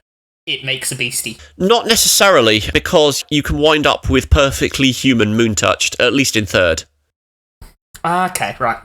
Moon-touched are the names of direct lunar offspring. Again, because of the boundaries are always fuzzy with Lunars, they pass on some of their exaltation to their children. This isn't really a thing so much with other exalt types, but it's such a common thing with Lunars that they are called moon-touched. The system at least has a term for them. I don't know how far it exists within the universe. I'm certain that some elder Lunars would probably come up with it. Or failing that, at least within the lunar tribes, that is how they will be referred to. Because there will be, as we sort of mentioned, not all beastmen are children. Some of them are just, welcome to my total wipeout challenge ring I've set up to turn you into super soldiers. Those moon-touched will quite frequently have positions of respect within a society that's controlled by a lunar, if not outright running it in the lunar's stead, generally speaking. The next thing then, we've said how they relate to creation. Let's go into how they relate to not creation, which is the ugliest way to grammatically put it, but it's, the wild, and also, controversially to throw a curveball in here, heaven. Okay. Because they relate to both of them in interesting ways. We'll start with the wild, because that's the bit we've actually got scripted. Yes. Okay. Just before we get there, I think we probably need to unpack how creation works in relation to everything else, because we haven't so far. No. Because if you are unaware of what the world of creation is in Exalted as a physical world, it is flat. The maps you will see are square. I see in my head that it's ultimately a rhombus or diamond shape. Yeah, raggedy diamond. The reason for that is that it is a little patch of ordered stuff in a roiling sea of chaos, which is held down with 5 big nails. Yes. That sea of chaos is called the wild. The 5 big nails that are holding it down are the elemental poles. The elemental pole of Earth is in the middle of creation and is also the Imperial Mountain, right slap bang in the middle of the Blessed Isle. And it's the most stable one. It's why in older editions, you don't see fairies on the Imperial Isle. In third, you just don't see them as much. Yes. You then have the elemental pole of air in the north. So the further north you get, or closer you get towards the pole of air, it gets colder, it gets more windy, and ultimately you just wind up with a blinding blizzard as you get to the pole. Also, elemental air is key to lightning, because it's also electric. Yes. Important for magic, because the pole of air is a big column of lightning. Mm-hmm. You then head east, and you get to the elemental pole of wood, where the forests just get denser and denser and denser, and eventually something out there will kill you. Yeah, the trees get bigger, the shadows get deeper, and the things in them get scarier. Yep. I also like to imagine that the pole of wood is just a very big tree. Yeah, I don't see it as being anything else. From what I can see, with how everything goes, the majority of your beast folk will be in this direction. Yes, it's the weird one of... You don't have many details about the elemental poles because, as we've sort of mentioned so far with these two, the environment gets a lot more hostile the closer you get to them, so even in universe it's not really mapped. It's a here be dragons kind of danger zone. But the east is the one that you can theoretically get the closest to, because it's not... If you walk far enough north or south, you die, and you can't walk far enough west. It's also the one most associated with life. I don't know whether it's gone far enough that if you kill whatever's trying to kill you, then it comes right back, if you get near enough. Maybe. But it would not surprise me. There's mileage for an abyssal game out there, you know? Oh yeah. If you go south, you have the elemental pole of fire, so you further south you go, everything gets drier and more sandy and everything. I don't know whether things perish more quickly out there, but it wouldn't surprise me. Things get dry, things get more volcanic. Yes. And the pole of fire itself is a column of flame. The southern pole is more notable because in the desert down south there, it's the one whose influence is felt the furthest away from it, if that makes sense. Mm-hmm. The southern desert becomes inhospitable quite early in, basically. Yep. And to the west, we have the elemental pole of water, which is where the sea meets the sky, is how I've seen it described. The ocean just keeps going. Yeah. It gets to the point where there aren't any more islands, and you don't have the provisions. But yes, it's inside the wild, which is your endless sea of primordial chaos. People get offended whenever you describe the wild as anything, because everyone has a different idea on what it should be. But it's the crazy primordial chaos. When we keep describing fairies and the fae, technically they're this. They are the chaos. They were here before the world was made, and they find it really, really quite rude that you're trying to impose this existing thing on them. Yeah, although there's an ambivalence there, because they love it and they hate it. Yes, the fair folk both hate that it exists and find it really tasty. Yeah, they're quite related to the Lunars, as we will see in the history bit. But yes, there is this. The wild is the ocean here. Creation is a block nailed into it. There are 3 other planes, and I think we do just have to get the brief plane of cosmology over. Yep. There is heaven, which is it directly above in third? It used to be. Now it might just be nebulously transcendental. It's not been set as to where it is. And I think it was even kind of floating away slightly in second. Yeah. Because there were places that you could access it, and they weren't implied to be lifts. No, the gates are one thing, but they're interplanar. I just remember because the day star was a thing. Okay. But anyway, the heaven, it's where the gods hang out. There's also 2 of them, but I really don't need to go into Zenmu. No, you don't. It's where the gods are, it's cool. It's also a bureaucracy. Because Exalted functions, or takes a lot of its inspiration from Chinese history and Chinese understandings of the cosmos, heaven is a bureaucracy. Gods administrate how the world works, and everything that means. You have your gods of small streams, and gods of rocks in small streams, gods of individual fields. The higher up the hierarchy you go, the more you technically have responsibility for, and the more prayer you can get, and the more likely you are to get a plush office in Yushan. Yes, Yushan as well. Heaven, Yushan, these terms are synonymous. Heaven isn't a fun cloud with pretty angels and cupids on it. It's a city with apartments and roads and policemen who are lions, but that's separate. But yeah, heaven, quite nice, all things considered. The other 2 planes aren't. There's the underworld, which I mentioned before that necromancy was a metaphysical crime. We'll save most of it for the Abyssal episode, but the underworld basically is a mistake. It's where creation broke a little. Yes. Going from the history, the beings that weren't supposed to die and physically couldn't die were killed. did die, were killed, and as a result, the cycle of reincarnation, which is how things should work, doesn't always work that way, and the underworld is the not corpse honest gov of these beings, and that's where some spirits end up. Well, no, the underworld isn't a corpse. The underworld's a hole. The underworld is just a hole, it's a crack. Because Malpheus, otherwise known as Hell, is the inside-out corpse of a god, with demons in it, and other gods in it. Just to make that difference, because when I first heard of these terms, I thought, hang on, aren't they really similar? The beings that created the underworld are the Neverborn, because they died, in inverted commas, but they couldn't. And you've also got Malpheus, which is also the same class of being as the Neverborn, but not dead. Yes, not dead, exactly. So describing it as a corpse is not strictly accurate. Yes, okay. But the mutilated inside-out body of a god with primordial Titan. Let's use the Greek because that's what they were ripping off. Yes. The inside-out body of a Titan who is really, really angry about being inside out and having all of his co-Titans inside his inside-out body and demons in it. Yes. The only notable difference between what the popular perception will be and the general terms of hell and the underworld, people don't go to Malpheus unless they're trying to. It's not somewhere you end up as punishment or whatever.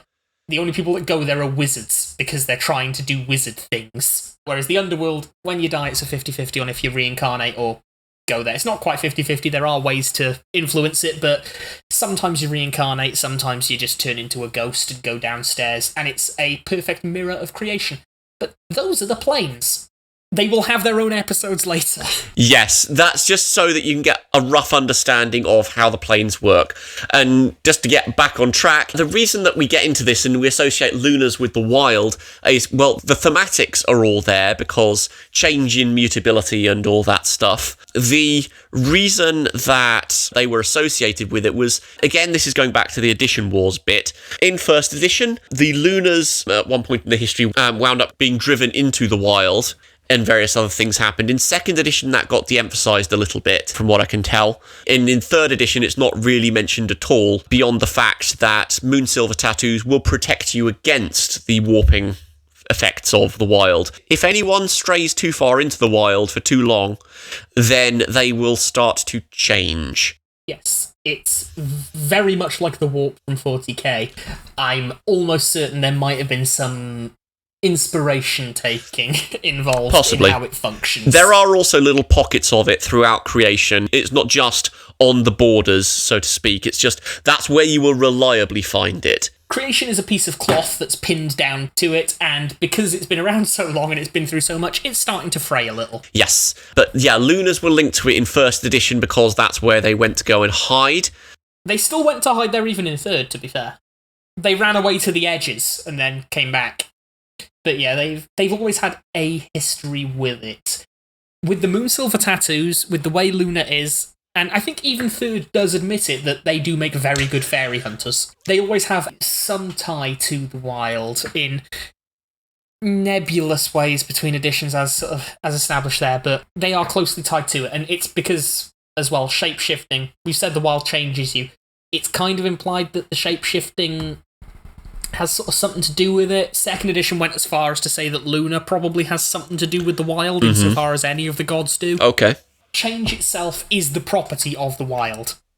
It is constant change and chaos, and so any being that is inherently changed, like Lunars are and like Luna is going to be flirting with it, basically. Yep. Whether or not they're directly tied really changes down to your storyteller's decision on how closely they want them to be tied. Yep. But Heaven, how they integrate with Heaven, this is the fun one. Because, welcome back, kids. Put on your tinfoil hats. I'm about to talk about sidereals. Sidereals being the Exalt type that are...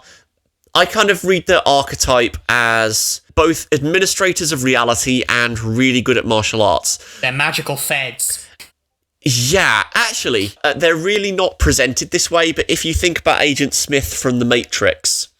Yes, that's exactly right. Both can really do kung fu and are very concerned with how reality works and making sure that it works properly. They work for the Maidens of Fate, who are the goddesses of destiny. We've slightly touched on this in the solar episode briefly. The thing is, we mentioned before that the usurpation was all a big con that I blame them for. Now, the Lunars remember. Yes. The Lunars remember this. They do not like them. And the Sids also do not like the Lunars.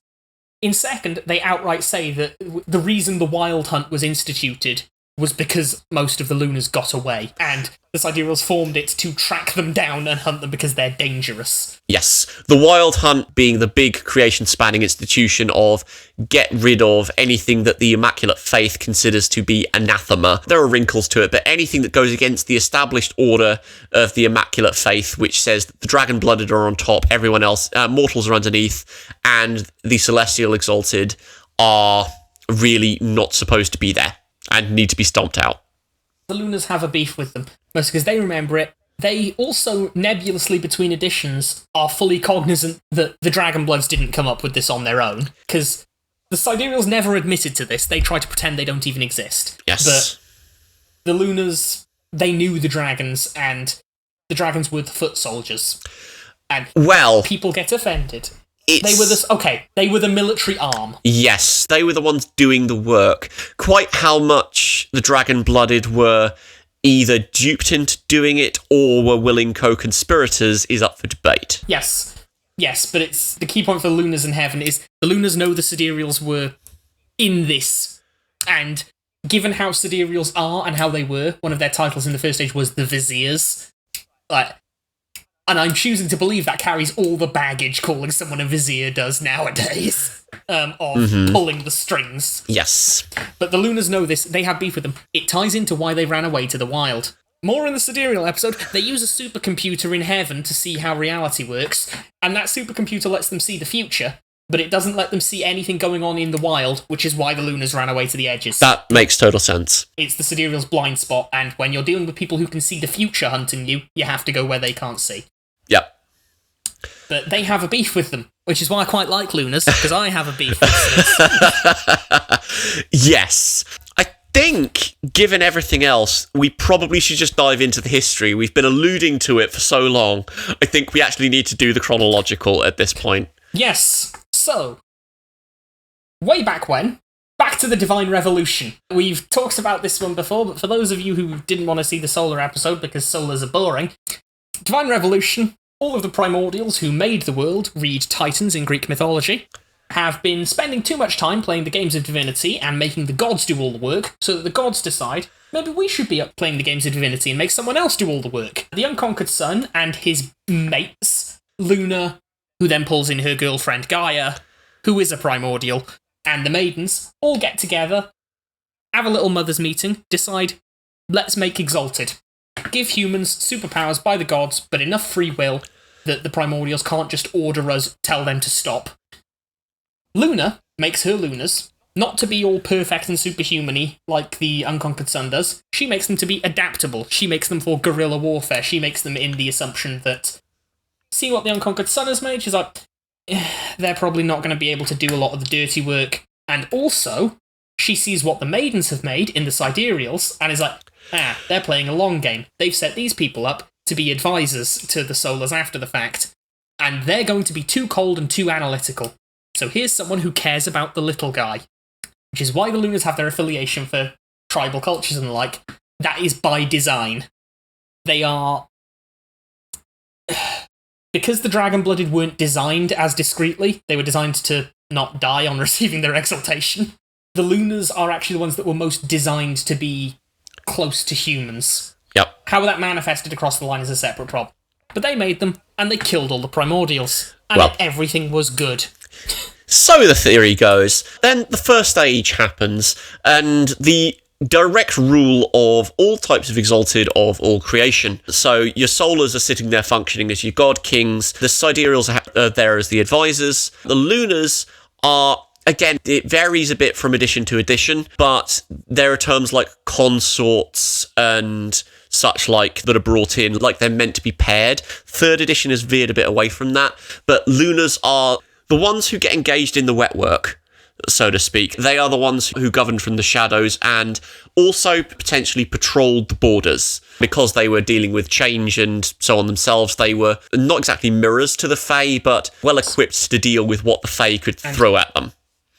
It is around this point that the tattoos are instituted, though at this point there's still 5 castes. And the 2 castes that didn't exist there, basically you can split up the changing moon into 3?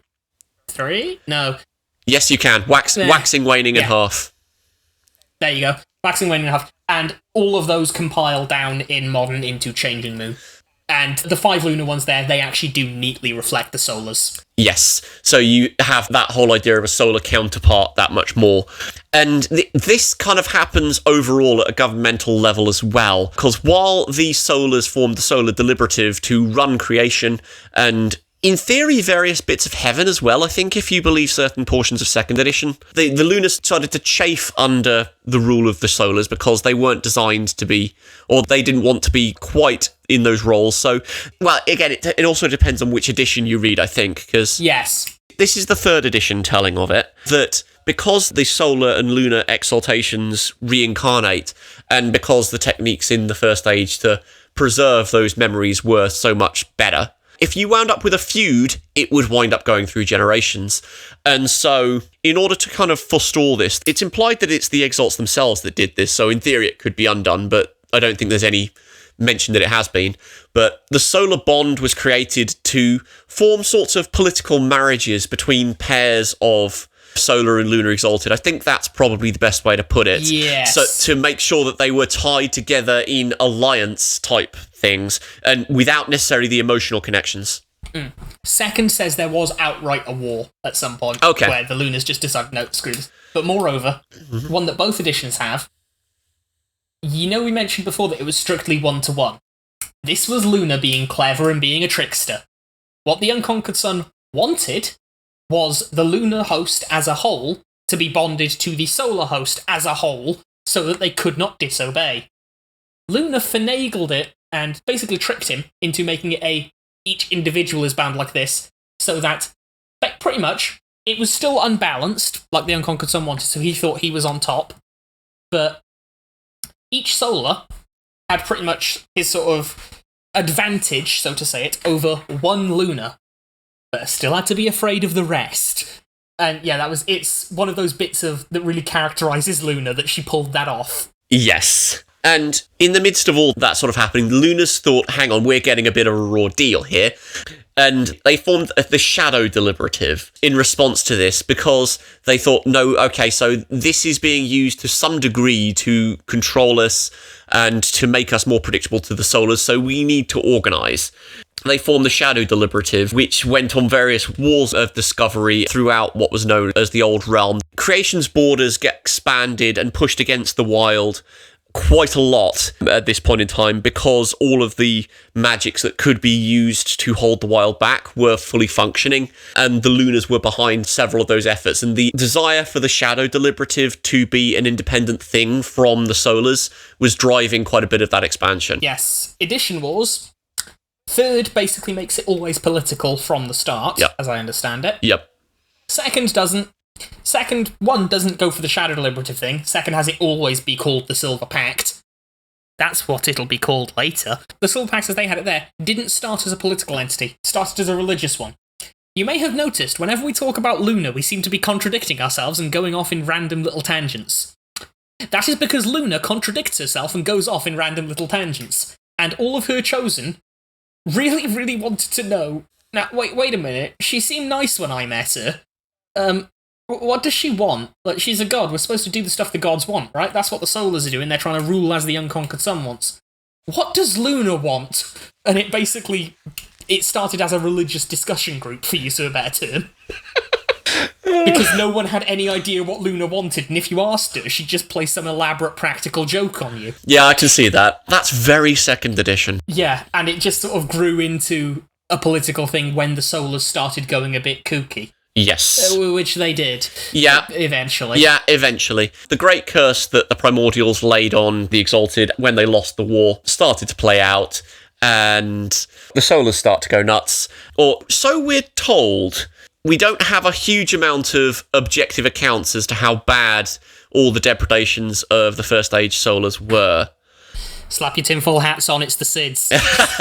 Oh, yeah, absolutely. If anyone's going to mastermind a smear campaign like that, it will be the Sidereals. Chair job. Yeah. And there was...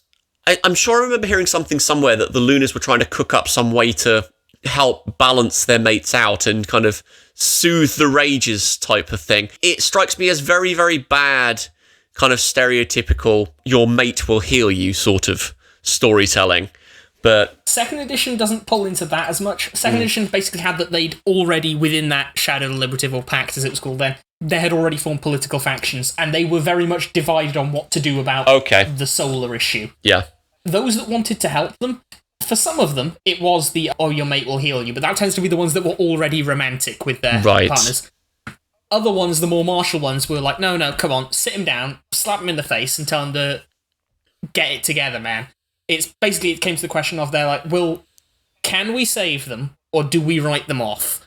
Because it does mention that the Lunars, for various reasons, had a little bit of advance warning on the usurpation. Partly because it started out with one Red Wedding-style big Great Hall Massacre thing, but and there was one Lunar who got away, but also the Sidereals were divided about whether or not to get the Lunars on board, because the Lunars were divided on whether or not they were on board with the Solars. So there was a point where some shady-looking monk fellow approaches a Lunar and says, hey, you want to stab Caesar? And it's loosely implied that they might have put the idea of write the Solars off in their heads. Okay. But they were divided on it. Some of them thought they could save the Solars, some of them thought, nope, they're gone, time for Age 2. Some of them thought, I'm busy fighting fairies at the border, I don't have time for your politics. Yep, that happens. The Solars get kicked to the curb by the Dragonblood and the Sidereals, and the Lunars do as well. Less so. Third edition, basically, it goes in several different directions. Out of the ashes of the government by the Solar Exalted, you have the dragon-blooded shogunate, which rises up. And the Lunars that were around at the time absolutely viewed this as illegitimate and something that should not be, and so burning hatred for all involved in establishing it. And because of that kind of ambivalence towards the Solars, in previous editions it has been very much, oh no, we want the Solars back. In third, it's been much more, we were betrayed. We, the Lunars, were betrayed by the Dragon-Blooded. So there's that sense of betrayal. And so after that point and the usurpation, the Lunars retreat and start fighting the Long War. Yes. Again, this is the awkward thing. This history, because the history is the biggest point, this is going to be a lot of, there's the third story, here's the second. Yep. The second specifically says the way that they got away from the usurpation, as mentioned, there was forewarning, but also this beautiful story of one of the lunar mates of one of the Solars in that first hall where the first strike was given, ran away, climbed up a mountain, and she was a sorcerer. She was using, as they put it, communication sorceries, quote unquote, to try and tell the rest of the Lunars and all the Silver Pact, the dragons are betrayed, Order 66 has been called, run for the hills. And that's why so many Lunars sort of made it, because there were some that stayed behind to try and fight for their mates, some didn't. Across the Shogunate, the Pact was basically being chased, because it's only during the Shogunate that they realise the only place they can't see us is the wild. So the Shogunate is characterised by constant war with the Lunars and the Dragonbloods. And it's a war the Lunars are losing. We'll cover this more in the Dragonblooded episode. The Shogunate is kind of, up until one big event, a very glorious era for the dragons. Things work well for them then. Yeah, and that big event is the Great Contagion, which is relevant to the Lunars because it's kind of their comeback gig. The Great Contagion was a disease cooked up by a Death Lord, if I remember correctly. Yeah, a Death Lord and demon working in some arrangement. I can't remember who made it and who spread it, but... Yep, it was a disease which spread right the way across creation, wiped out about 9/10 of people. I think that's a figure from 2nd edition or thereabouts. And once that had ravaged everyone, and basically also it was implied as something that affected the Exalted. Normally speaking, the Exalted are immune to most forms of disease, or at least suffer very, very minor versions of them. The Great Contagion could kill Exalted quite as easily as it could kill normal mortals. Yeah, because it's a magical disease, Yeah. because it's made by... I'm pretty sure, in fact, yeah, it was cooked up by a demon and the Death Lord let it... No, it was a Death Lord thing, but it was taught by a demon, because this is what got one of the Death Lords removed from the picture, because they did something too early, because it only killed 9/10 of the population instead of killing everyone. In the wake of that 9/10 of the population being wiped out, then the Fair Folk invade. That's your Balorian Crusade. So not only do you have the population being wiped out, creation starts to shrink. So you have a shogunate increasingly trying to fight fires against every single front possible and kind of encroaching hordes of fair folk. So you've got hordes and hordes of infinitely changing beasties bearing down on everyone. And really, really about to pretty much wipe out most of creation. The implication is that then you have a single dragon-blooded officer who makes it through the first age wonder that is called the Realm Defense Grid. Yeah, it's a giant satellite nuke array. Yeah, with a term like that, you really can't think of it as anything else. Who then kind of switches it on, uses it to obliterate all of the Fairfolk armies, push the Fairfolk back, and then transmits an image of herself as a saviour to everywhere she can reach. Is that in third as well? I know it's in second that she does the massive face appearing above the mountain shtick. I thought they got rid of it in third. It's not a big face appearing above the mountain, it's lots and lots of smaller things getting broadcast. There's a beautiful picture in it's either What Fire Has Wrought or Heirs to the Shogunate, but it shows what must be up to 8 to 12 foot high image of the Empress that's translucent in a village. This is the Empress, by the way. She was nobody before she became the literal ruler of the world. Yeah, this is the Scarlet Empress, who was a lowly dragon-blooded officer before this point. And that was the birth of the realm. And so everything sort of stabilises at that point-ish. In terms of creation versus the wild. Yeah. In terms of the Lunars, the fight against the realm is sort of an extension of the fight against the Shogunate, because they're both illegitimate dragon-blooded successor states, basically. It's second verse same as the first for them. They also take issue with the Empress's claim that, yes, I stopped the crusade, because basically, when the Dragonbloods were being beaten back and so couldn't spend all their time wild hunting them, some Lunars were content to just sit back and let the fairies eat them. But a good number, we're just like, no. Our role is to protect creation. We are... Second edition really likes making them all the eco guys, as the wardens of Gaia and all of that stuff. Our job is to protect creation. Fairies are hostile to it. They were very involved in the Balorian Crusade, and the realm just does not tell you about that. No. And they were very good at it, because, as we mentioned before, they're custom built for hunting fairies. Yep, and around about this sort of time, either as the realm settles down or as the shogunate happens, that's when the reforging of the lunar castes happens, where they go from 5 castes to 3. Third has it that this is to reflect changing realities and what the Lunars are facing better. Second basically says that the 3 castes that became Changing Moon got collapsed down into 1 entirely because when the only people that you talk to are fairies, you don't need that many different flavours of socialite. No, that makes sense.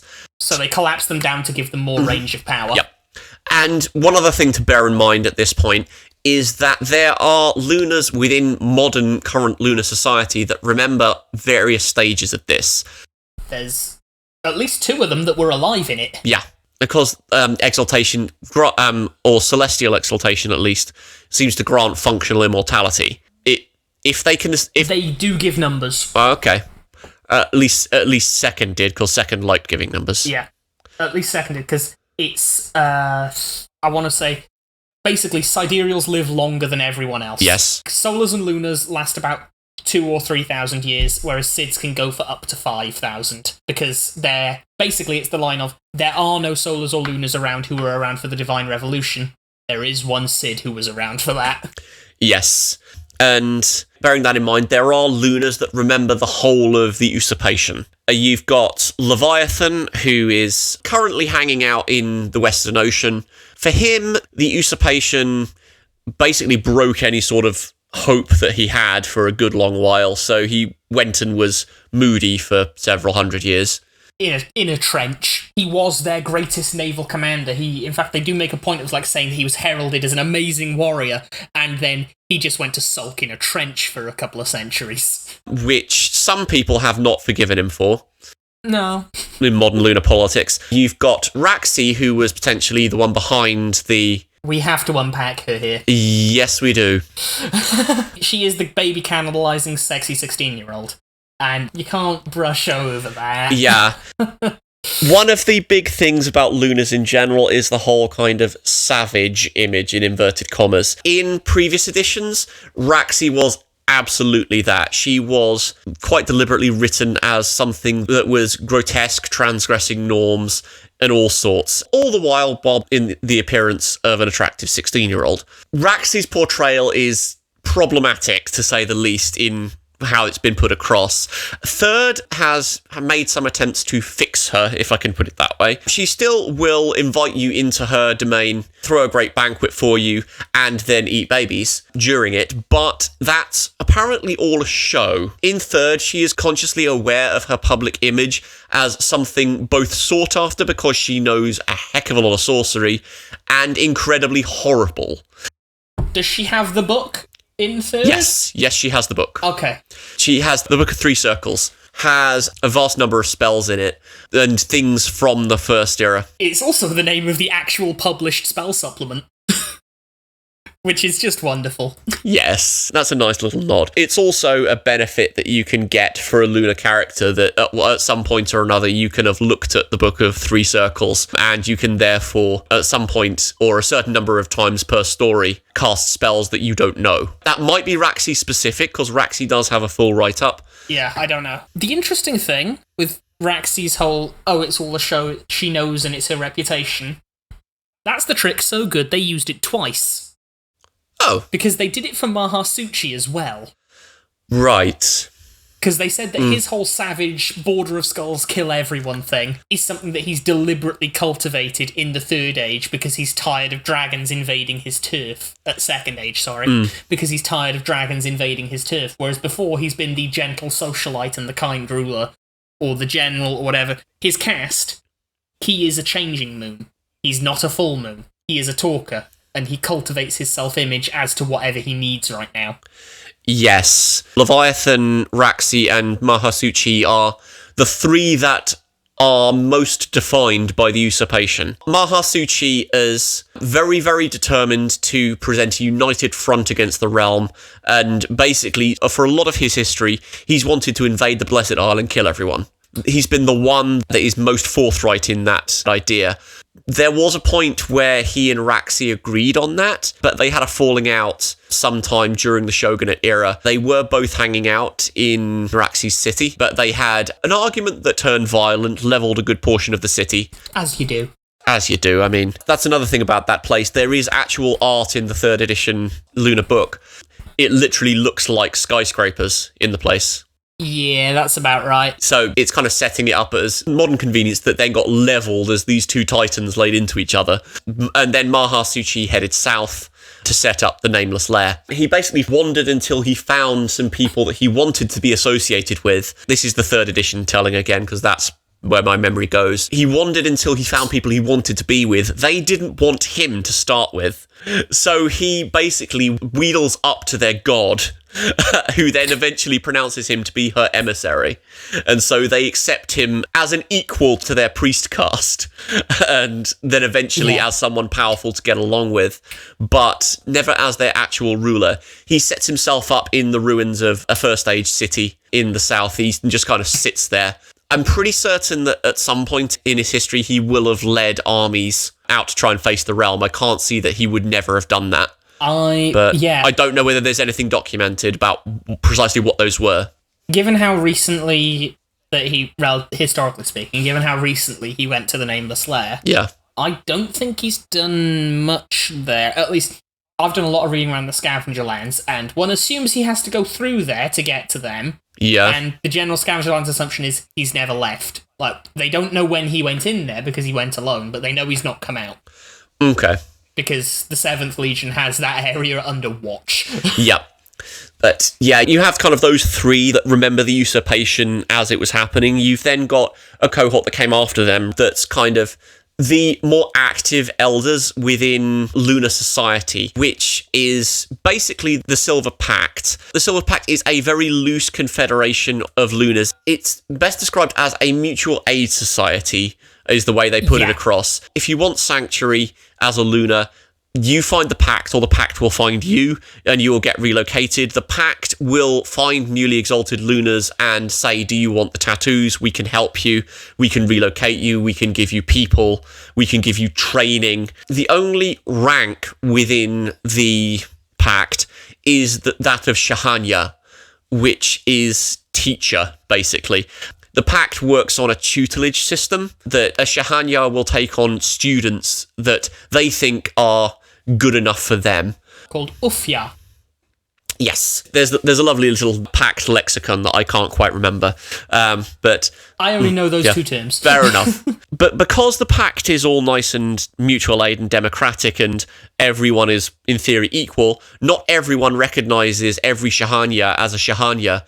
The Leviathan in particular is a sticking point for some because he spent so long out of it that some don't want to let him back in now that he's actually wanting to do something again. Yeah, but equally he gets memed as a just grumpy old granddad. That is accurate to how he acts, but also he has, frankly, of the old big three, in the modern ages, he's the one that's done the most. He flipped a Pelep's warship to try and convince them, no guys, I'm back, I promise. Yes. And he's also spent all of his time building Sunken Luth into a very, very bizarre underground kingdom. Yeah. But, yeah. The guys that came after these are kind of the backbone of those Shahanyas who are directing Pact policy. The Pact will call councils every once in a while, and there will be kind of deals cut and hospitality granted and points made, new people introduced to people, sort of thing. They're called councils. I don't know whether summits would be a better term, or whether that's too modern, but I kind of envisioned that kind of the Council of Elrond sort of thing.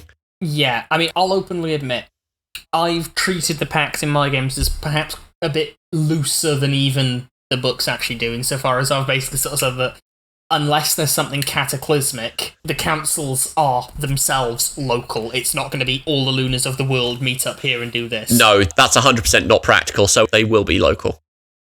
It's like all of the Lunars of the Scavenger Lands can meet up here. And that'll still be a few because it's the Scavenger Lands, but... Although that said, because the elders in Lunar society, so to speak, can't always attend, you will have a lot of people sending proxies, people to speak for them.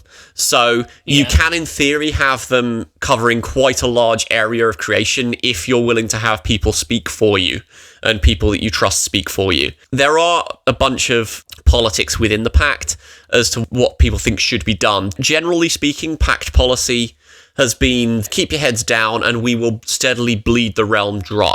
Do hit run, live to fight another day, destroy a kingdom here and there, draw the legions out into somewhere where they can't cope with, slaughter them when their supply lines are overextended, etc. Your typical guerrilla tactics. That's all kind of standard and has been Pact policy for a while. With the disappearance of the Scarlet Empress, there are louder voices within the Pact to say more direct action should be taken in various quarters in various ways. Third has actually simplified Pact politics quite a bit, because it made them appear a bit more united. Second, straight up, as I sort of mentioned before, it established political factions within the Pact. 5 of them, and it gave them all cool names, which is the most important part of any Exalted thing. They're somewhere between political factions and, like, secret societies. The Pact as a whole might only meet, like, once every couple of years or so, or if something scary happens. Whereas it's implied that these factions in their local branches meet a bit more regularly, because they're somewhere between political party and secret society. Because there is the Crossroads Society, who are the necromancer sorcerer people. The Wardens of Gaia, who, because 2nd edition thought that they were eco-people, were all about that, and they burned down even new cities being built and stuff like that, because they're trying to protect the natural world. The Swords of Luna, who don't care about people, they just want to hunt fairies. The Winding Path, who are all like, no, we like humans, actually, and build up tribes and stuff like that. And the best name of all, the Seneschals of the Sun Kings, who think that the Solars coming back is good, actually. But they were only one party of 5, and are explicitly said repeatedly to be the smallest. Yes. What Third's done has replaced that with the generational politics, kind of saying that the ones that grew up during the Shogunate and tried to fight and failed, and are therefore pursuing that policy of asymmetric warfare, and so on. And you've then got cohorts that come after that, and the ones that are the most recent, generally speaking, this is your way to get your player characters doing more direct, dumb stuff. They're thinking, the time is now, the Empress is gone, let's seize the moment, and do things a lot more openly. And that's pretty much the Silver Pact, I think, unless there were any other aspects of it that we wanted to highlight. We've forgotten to mention Shaoka. Yeah, we'll get to him and we'll get to the call, but I just wanted to see if there's anything else we want to talk about with regards to the Pact specifically. Not particularly that I can think of, other than the matter of the call, which I think is the only thing left. Yes. Okay, let's talk about the call. But basically, it's one of the few places where the Lunars have decided, no, it's guerrilla warfare nonsense. No. We're doing proper warfare. Mostly because they're winning. Pretty much. The call is a mystical continent that almost never was, apparently. Given the name, I'm really suspicious of its origins, which they never actually go into. But going from the definition of the thing, a call is a membrane that covers the head and face of a newborn child. So think about what that means with regards to a landmass and with regards to Gaia, because the call is said to be a gift between Luna and Gaia, who are explicitly identified as lovers within the setting. Yes, I joked about it in the history about she called her girlfriend in, but Gaia is the only primordial who survived unkilled and imprisoned. The term is actually vivisected. That's the term for what they did to them that messes them up. Gaia's the only one that's just okay, and she just chills in heaven now with Luna. Yep. But now you've mentioned this, now I'm thinking, because the Call as an island... Yes. It's got magic powers. Yes. The Call is a strange, dreamy place. We don't know quite what they did, but there was an implication that during the First Age that the Lunars and the Dragon-Blooded strove together to bring this thing into being. That it's some kind of dream/child/something between Luna and Gaia. It's sacred to the Lunars because of that, presumably.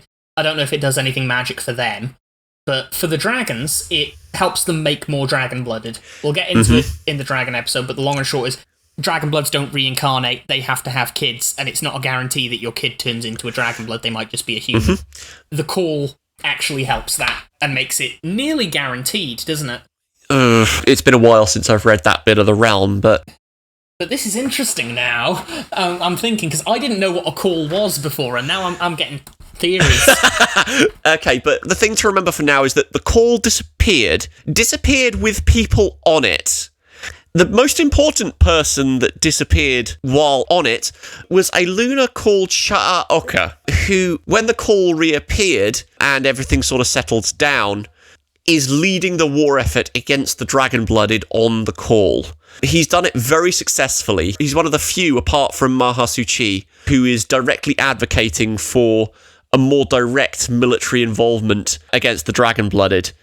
And he's winning, is the thing. The call has 5 pilgrim cities established, and the Lunars have taken them all back, apart from one, under Sha'aoka's leadership. He's like doing direct things like sieging cities and leading the people who were born in the call and any Lunars who will come and join him, which are quite a few because he's winning. And he's also fighting a sacred cause. You, as a young Lunar, have a choice between fight this guerrilla war where you'll be like constantly losing, constantly struggling, having to run, make sure you're not seen, do all of this. Or you can go join this glorious army that's absolutely stomping the realm and has the realm basically desperately clinging to one city so it doesn't get kicked off the entire continent. Yes. I do not envy the people who live in Faxai. I really don't. And the 5 pilgrim cities, as you sort of mentioned, that's how the helping with Dragonblood happens. The belief is... I say belief. The book's really, really flaky on whether it works or not. But the belief is that if you go between the 5 cities, each of which is elementally attuned to a different elemental dragon, which are parts of Gaia, theory brain going, but if you make a procession, a pilgrimage between all 5 of them, and then get pregnant, your child will be a dragon. And do I remember correctly that there is a truce to allow pilgrims through at the moment? Or is that just a historical thing when relations were slightly better? I'd have to check. I can't imagine that there is, because otherwise the realm wouldn't want to take it as much. Yeah, true. Because this is the thing about the War for the Call, it's very expensive for the realm, but they need the foothold at least, because if you can get dragons in, they might be able to at least try to make the pilgrimage and try to sneak through to do it. Yes. And Sha'aoka is not telling anyone about what went on while it was disappeared. He will be very, very vague about it, but he also kind of treats the wording is treats the call like a sibling. One of the things that I really like about the call as a thing is that it gets kind of properly mystical in the relations between the Lunars and the land. There's also fragments of it being wild touched and so on. I mean, a large chunk of that is so that you can make more or less any sort of game in the call, and you can involve the fair folk if you really want to. There's a whole angle with a mystery of what it is that I'm coming up with about 15 different answers for. Yeah, we don't want to go quite into that at this point, because this is supposed to be explainer. So yes, there'll be an episode on the call when I've had time to collect my thoughts. Excellent. And start screaming about elsewhere. Yeah. And with that, I think we are going to lower the wall and say storytellers only from beyond this point. It will be showing up as a separate episode in your podcast queue. So if you want to ask us any questions about the setting of Exalted, anything that we've mentioned in this episode, do drop us an email at wondrousatlas@gmail.com or find us on Twitter. I'm at Aramithius. Raelz is at Raelz. There are links to all of this in the show notes. And yes, we would absolutely love to go through some of your feedback and answer any questions that you've got. Send me your mad theories on what the call is. Yes, absolutely. We do need to have that episode now, because with some of the things that you've said, that makes so much sense as to how that works, but we can't go into it now. And next time, we will be talking about the 3rd of the major Exalt types. We will be discussing the Dragon-Blooded. They're a lot easier. Yes. And if you're leaving us now and just along the fluff, thank you ever so much for your time, and we will see you next time. Bye for now. Yeah. Thank you for listening to the Wondrous Atlas of Creation's Destiny, an Exalted podcast presented by Aramithius and Raelz. Check out the show notes and story seeds from this episode at wondrousatlas.wordpress.com, and if you have any questions, drop us an email at wondrousatlas@gmail.com. The opening music for this podcast is Travelling to the Blessed Isle by James Semple, and the closing music is Exploring Creation, also by James Semple. Both tracks are taken from the album Exalted, Dreams of the Second Age, and are property of Onyx Path Publishing, used with permission.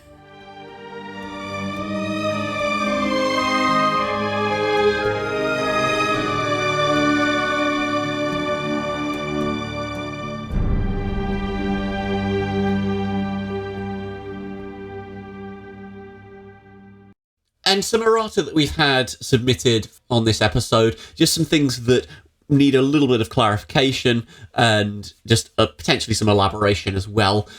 We mention that the Lunars are sort of into necromancy. Just to clarify, that's mostly a thing that 3rd edition seems to be playing up, because in 1st and 2nd they could only do up to 1st circle necromancy, whereas 3rd edition makes them peers of solars within that particular sphere.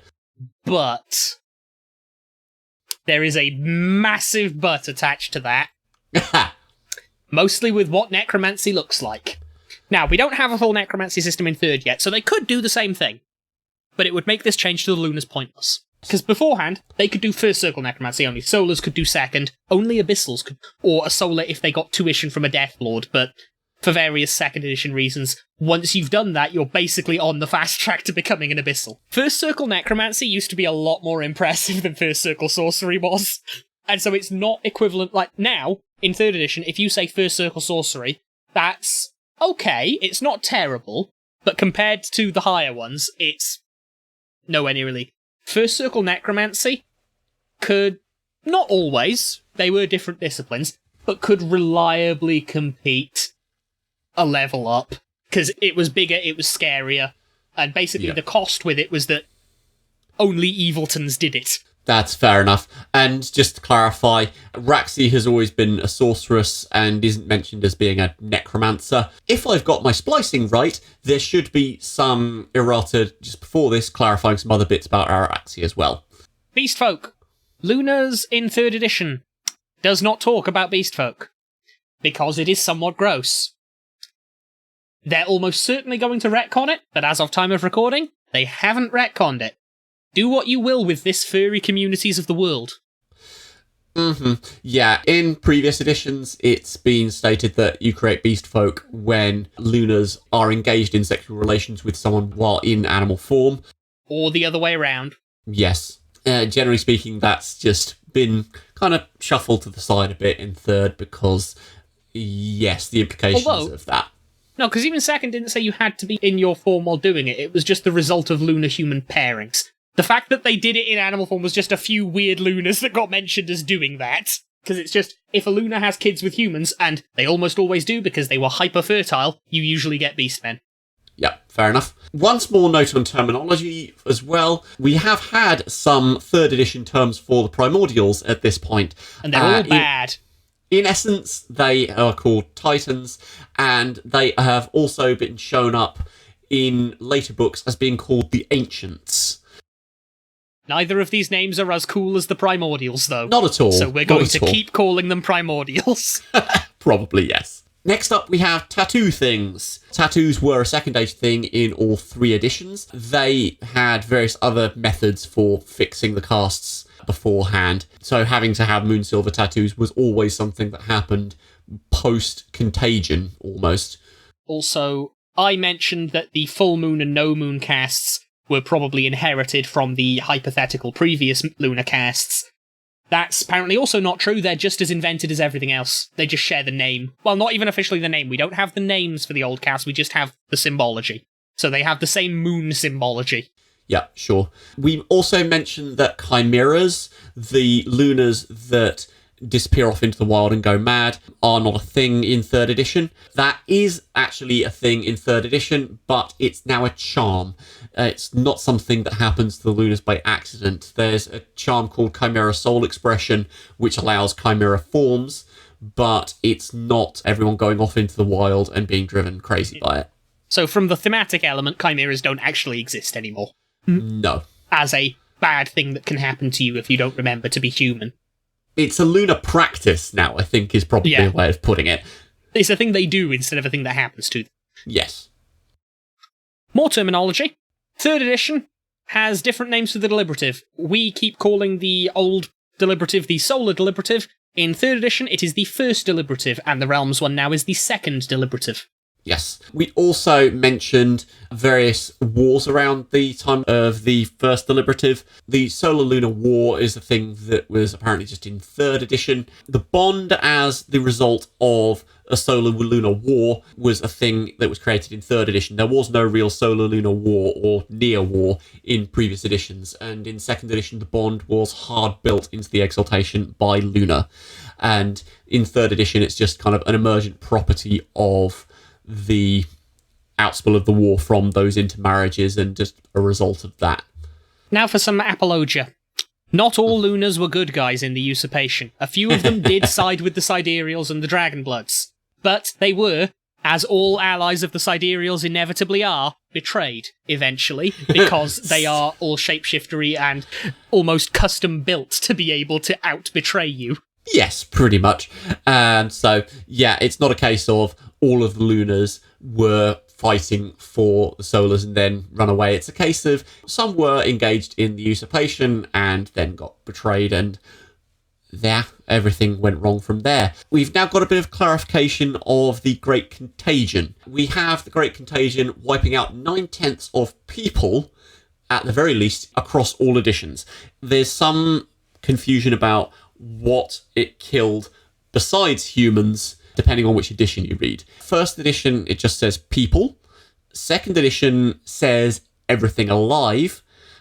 And 3rd edition says humans and animals.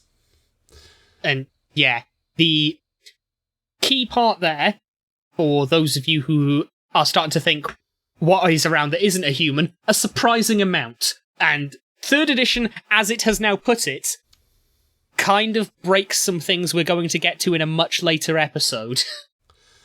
Yes. Because they should be a lot more powerful than they are. I would also point out 2nd edition saying everything alive includes plants. Yeah. Well, depends on your definition of alive, given how the creation of the world happened. Because, to put my deep cosmology hat on, when the world was created, it was made. When creation was created, the actual physical creation that you walk around on and throw things in was made by 2 of the primordials, Gaia and Cytherea. Gaia was supposed to have made the land and the physical bit, the elements. It's why she's the elemental primordial. But that includes wood, which is plants, whereas Cytherea was supposed to have been sort of the progenitor of life, the humans, the animals, and all of that stuff. Which that implies, then, that plants, in this paradigm, are a different category of life. Okay, I can see that. Unless we're going to go with the idea of wood as a halfway house or part of a union between Gaia and Cytherea. Well, they were sisters and they liked each other. But yeah, also on the meta level, the way the contagion happened was a Death Lord sat around, in 2nd edition anyway, sat around spinning a well with a stick. And so you can argue, do Death Lords kill plants? Are there ghosts of trees? Not in the sense of ghosts. There are representations of. Yeah, but they're the memories that the normal ghosts have made. It's tricky, because you then get... I'm sure there's mention of Underworld-specific plants and such like that you need to travel to get. So that implies an ecology all of its own. Yeah, that's true as well. Basically, it falls down onto how your metabiology of death works here, because... It's a necromantic trick, is what you need to understand, and so do you think necromancy works on trees, is the question you have to ask. It's not a question I ever thought I would ask, to be fair. Another problem that we've made. 3rd edition, Chajop is younger. He's had a facelift. He's not as old as the Divine Revolution. Mostly because the first age is longer in 3rd, because some things must be improved. So even though he's near as old as an Exalt can get, the war was still over 1,000 years before he was born, so he wasn't there to see it, which is a big sort of shift in the dynamics of his importance, because 3rd edition wants to downplay him, and all of these other bits. Yeah, whereas Chejop is absolutely the last sidereal who remembers the Divine Revolution within the previous editions. So. And that's why he has, despite not being the actual true boss, because the sidereals don't really have one of those, they kind of have 5. He's still the one that gives the orders to just about everyone else anyway, because he's the oldest. And just some final notes, because I said we were going to refer back to it from some errata that we've already recorded, and then it turns out we haven't actually recorded them. Just a few more notes from Chaz that got sent through. In 3rd edition, the vast majority of beast folk are people who have gone through trials and their descendants. They're trying to de-emphasise Lunars having children and producing beast folk in quite that amount. And one slight clarification that we can put in for Raxi as well. Raxi is no longer a teenager, or at least no longer appearing a teenager in 3rd edition. And so there's some of that ick factor removed a bit more in how it's been handled in 3rd edition. But I think that is it for now. So thank you ever so much for your time, and we'll catch you on the next episode.